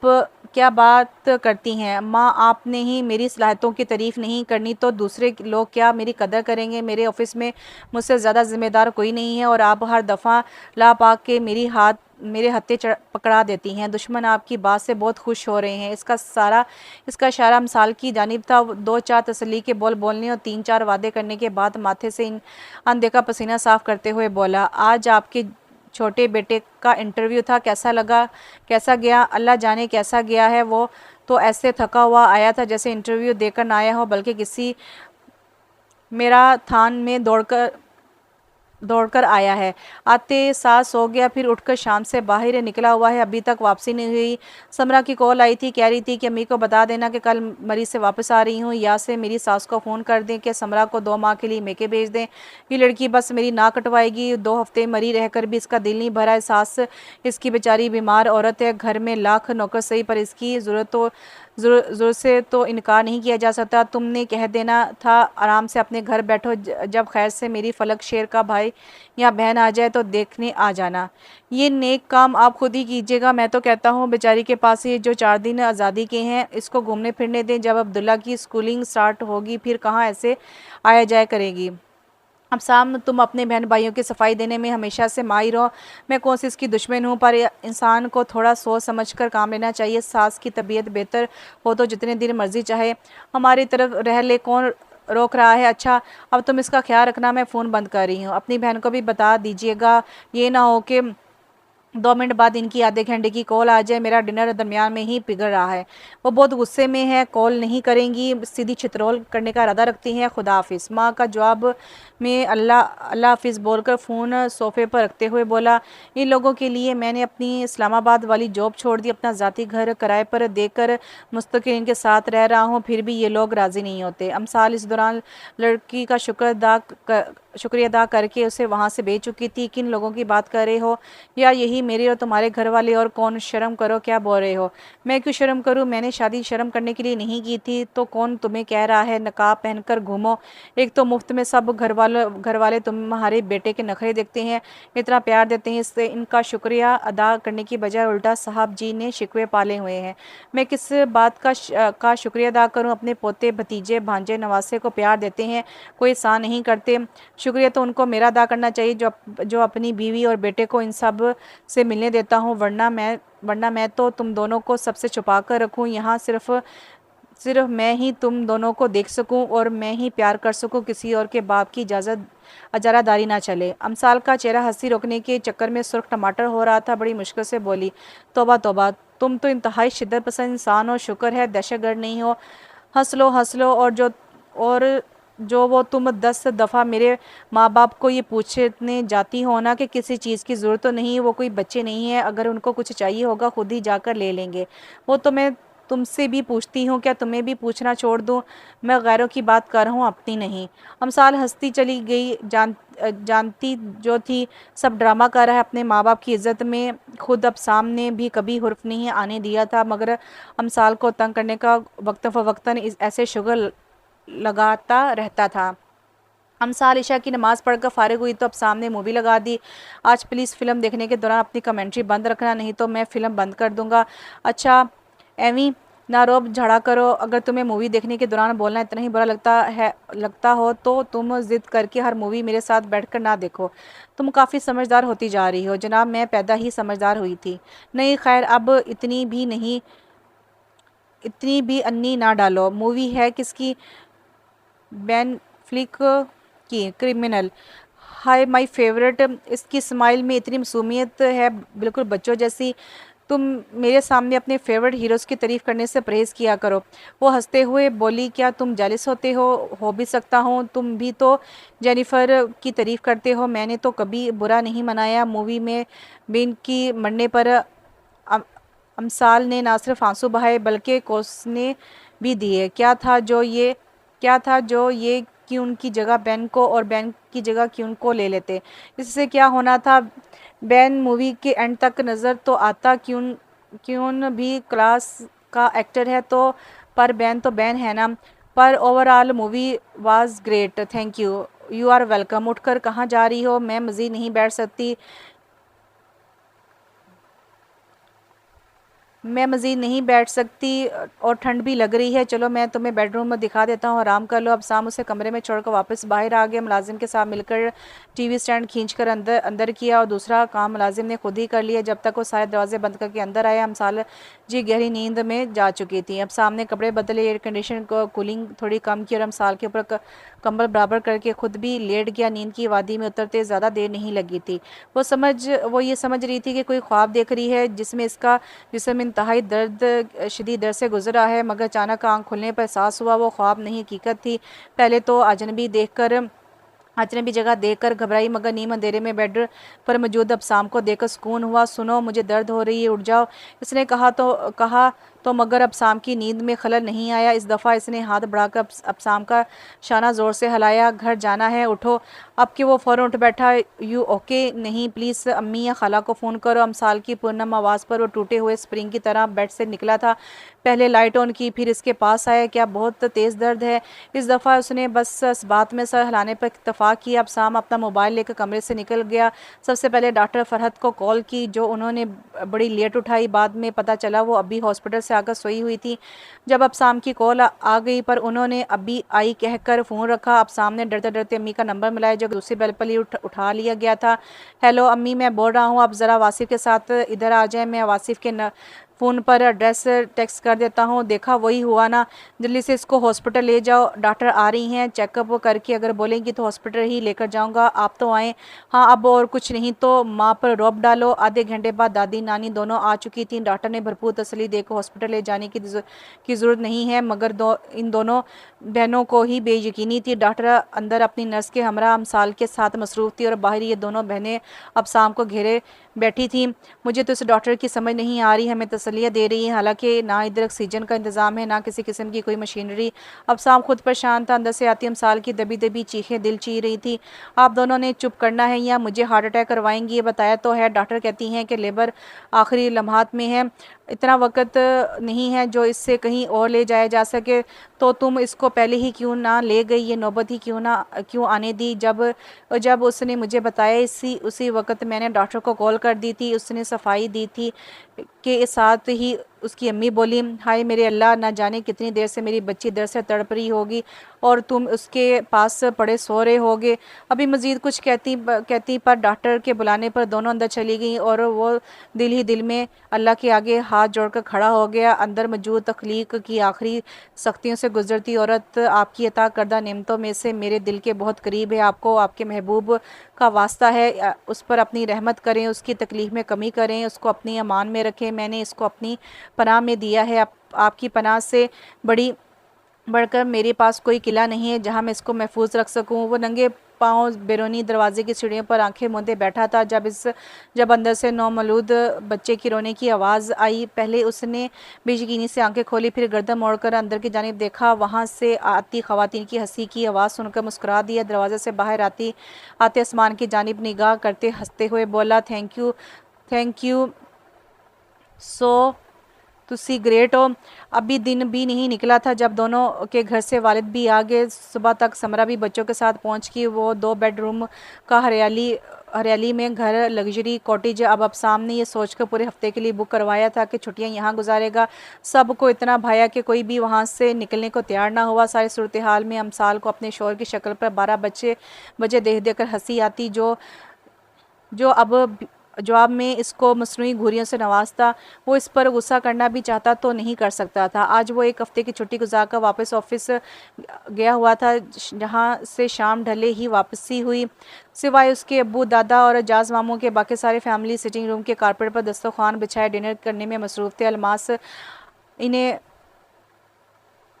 अलमास आ नहीं पाई थी, मगर हर रोज़ वीडियो चैट हो रही थी। वो सब ये पे सलामती भेजता हुआ अंदर की जानिब बढ़ गया। दरवाजे से दूर ही था कि अमसाल की आवाज़ कानों में पड़ी, जो फलक शेर उर्फ शेरू को डांट रही थी। शेरू, मेरी जान, ऐसे ना कूदो, अभी तुम्हारी बहन बहुत बड़ी नाजुक सी है, इसके ऊपर तुम्हारा एक पाँव भी आ गया ना तो मर जाएगी। शेरू की हंसी और अमसाल की झंझलाई हुई आवाज़। इसने दरवाज़ा खोला। सुर्ख ट्राउज़र पर सफ़ेद शर्ट पहनी हुई थी, बालों को ढीले जूड़े में बांधा हुआ था। बेड के पाइनी के जानिब दरमियान में खड़ी होकर फलक शेर को पकड़ने की कोशिश में थी, जो हाथ नहीं आ रहा था। छोटी फजर बेड के दरमियान बेखबर सो रही थी। जब शेरू को कूदता तो डर के हाथ ऊपर को उठाती ज़रूर, पर जागती फिर भी नहीं थी। आखिर बहन किसकी थी? अमसाल की नज़र शोहर पर पड़ी तो बेटे को डराने की नीयत से बोली, तुम्हारे बाबा आ गए हैं, मैं इनको कहती हूँ तुम्हारी पटाई करें। बाबा पटाई नहीं करते, पारी करते हैं। अगर बहन को रुलाओगे तो पटाई ही करेंगे। अब शाम कमरे में दाखिल होते हुए बोला, शहजादे क्या कर रहे हो? चैम कर रहा हूँ। इस दफ़ा फिर इसने चैम मारा तो फजर कुछ ज़्यादा ही माइंड करेगी। पूरे जोश से रोने लगी। शेरू का मुंह ज़ीरो की शेप में खुल गया। पहले हैरत से माँ को देखा, फिर को उसके बाद फजर के करीब गिरने के अंदाज में बैठकर इसको ज़ोर ज़ोर से थपकने लगा। अब्साम तेज़ी से आगे आया और बेटे को गोद में उठा लिया। अमसाल फजर की जानिब मतवज्जो हो गई।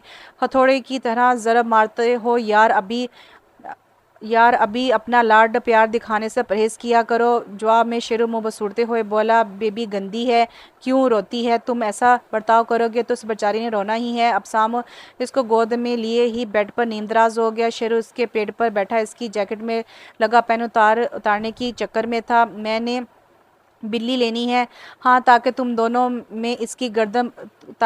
दिनों में इसकी गर्दन मरोड़ कर मार दो। अमसाल ने फजर को चुप करवा कर वापस लौटाते हुए कहा। शेरू को माँ की बात ज़्यादा पसंद नहीं आई, जबकि अब्साम मुस्कुराते हुए बताने लगा, बाहिरा समरा अप्पू के पास बिल्ली है, जाओ जाकर ले लो। शेरू की आंख चमक उठी। अप्पू बिल्ली? अब्साम ने हंसते हुए इसको उतारकर नीचे फर्श पर खड़ा किया। दूसरे पल वो बिल्ली बिल्ली करता बाहर को भाग गया। अब्साम वापस लेट गया। जहां अब्साम का सर था वहीं एक हाथ की दूरी पर वो बैठी हुई थी। आज तो साहब जी काफ़ी थके हुए लग रहे हैं। इसने हाथ बढ़ाकर अब्साम के बालों को छुआ। डार्क ग्रे फॉर्मल सूट पर गहरी नीली टाई में वो सख्त सेहतमंद तवाना हैंडसम मर्द था। नहीं, बस ठीक ही है। तुम सुनाओ, तबीयत ठीक है? तुम्हारे सामने हूँ। वो मैंने एक दरख्वास्त करनी थी। बोलो। ये जगह सबको बड़ी पसंद आई है। क्या ऐसा नहीं हो सकता हम यहाँ एक हफ्ते की बजाय 1 महीने रुक जाएं? अब सामने आंखें खोल कर इसको देखा। दांत पीसते हुए बोला, और कुछ? Thank you. अमसाल अमसाल ने सर झुकाकर अपने लब इसकी पेशानी पर रखे। और कुछ? I love you. क्या कहा? I love you. आवाज़ नहीं आई। दोबारा बोलो। Absam Sikandar. Absam loves you very much. वो मुसलसल आंखें बंद किए मुस्कुरा रहा था। वेरी मच समझ आया। इससे पहले जो बोला वो सुनाई नहीं दिया। अब कि वो इसके कान के करीब झुकी और पूरी कुव्वत से हलक फाड़ कर चलाई, आई लव यू। वो अपने कान में उंगली मारता उठकर बैठ गया। खुले दरवाजे से समरा शेरू की उंगली थामे बड़बड़ाती हुई अंदर आई। एक तो जब भी मैं खाना खाने बैठती हूँ उसी वक्त तुम्हारे बेटे को पीछी आता है। भाई, आप बहरे कब से हो हुए हैं और यहाँ क्या कर रहे हैं? झक मार रहा हूँ, आओ तुम भी शामिल हो जाओ। वो उठकर बाहर निकल गया। अमसाल की हंसी ने दूर तक पीछा किया इसका। समरा शेरू को लेकर बाथरूम में चली गई। तन्हाई पाते ही अमसाल को माजी की याद ने एक पल को घेरा तो आंखों में बेख्तियार नमी आ गई। अपने रब से मुखातिब होकर बोली, बेशक आपने सच फरमाया है, आप सब्र करने वालों के साथ हैं। मैंने तकलीफ़ के वक़्त मैंने सब्र किया, आपने मेरी तकलीफ़ ख़त्म कर दी। बेशक आप से बढ़कर अपने बंदों का हामी और कोई नहीं। शुक्र अल्हम्दुलिल्लाह। इसने आंख से बहने वाला इकलौता आंसू साफ़ किया और मुस्कुरा दी। तो कैसा लगा आपको ये नावल? बहुत ही अच्छा नावल था, मुझे तो बहुत अच्छा लगा। इमोशनल नावल था और बहुत लविंग नावल था। काश अब्साम जैसे मर्द भी इस दुनिया में मौजूद हों, और होते भी होंगे।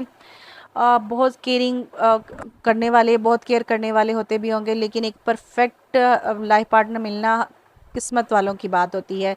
तो इंशाल्लाह मैं एक नए नावल के साथ बहुत जल्द हाज़िर होगी, लेकिन आपने मुझे बहुत अच्छा सा रिव्यू देना है और वीडियो को लाइक करना नहीं भूलना।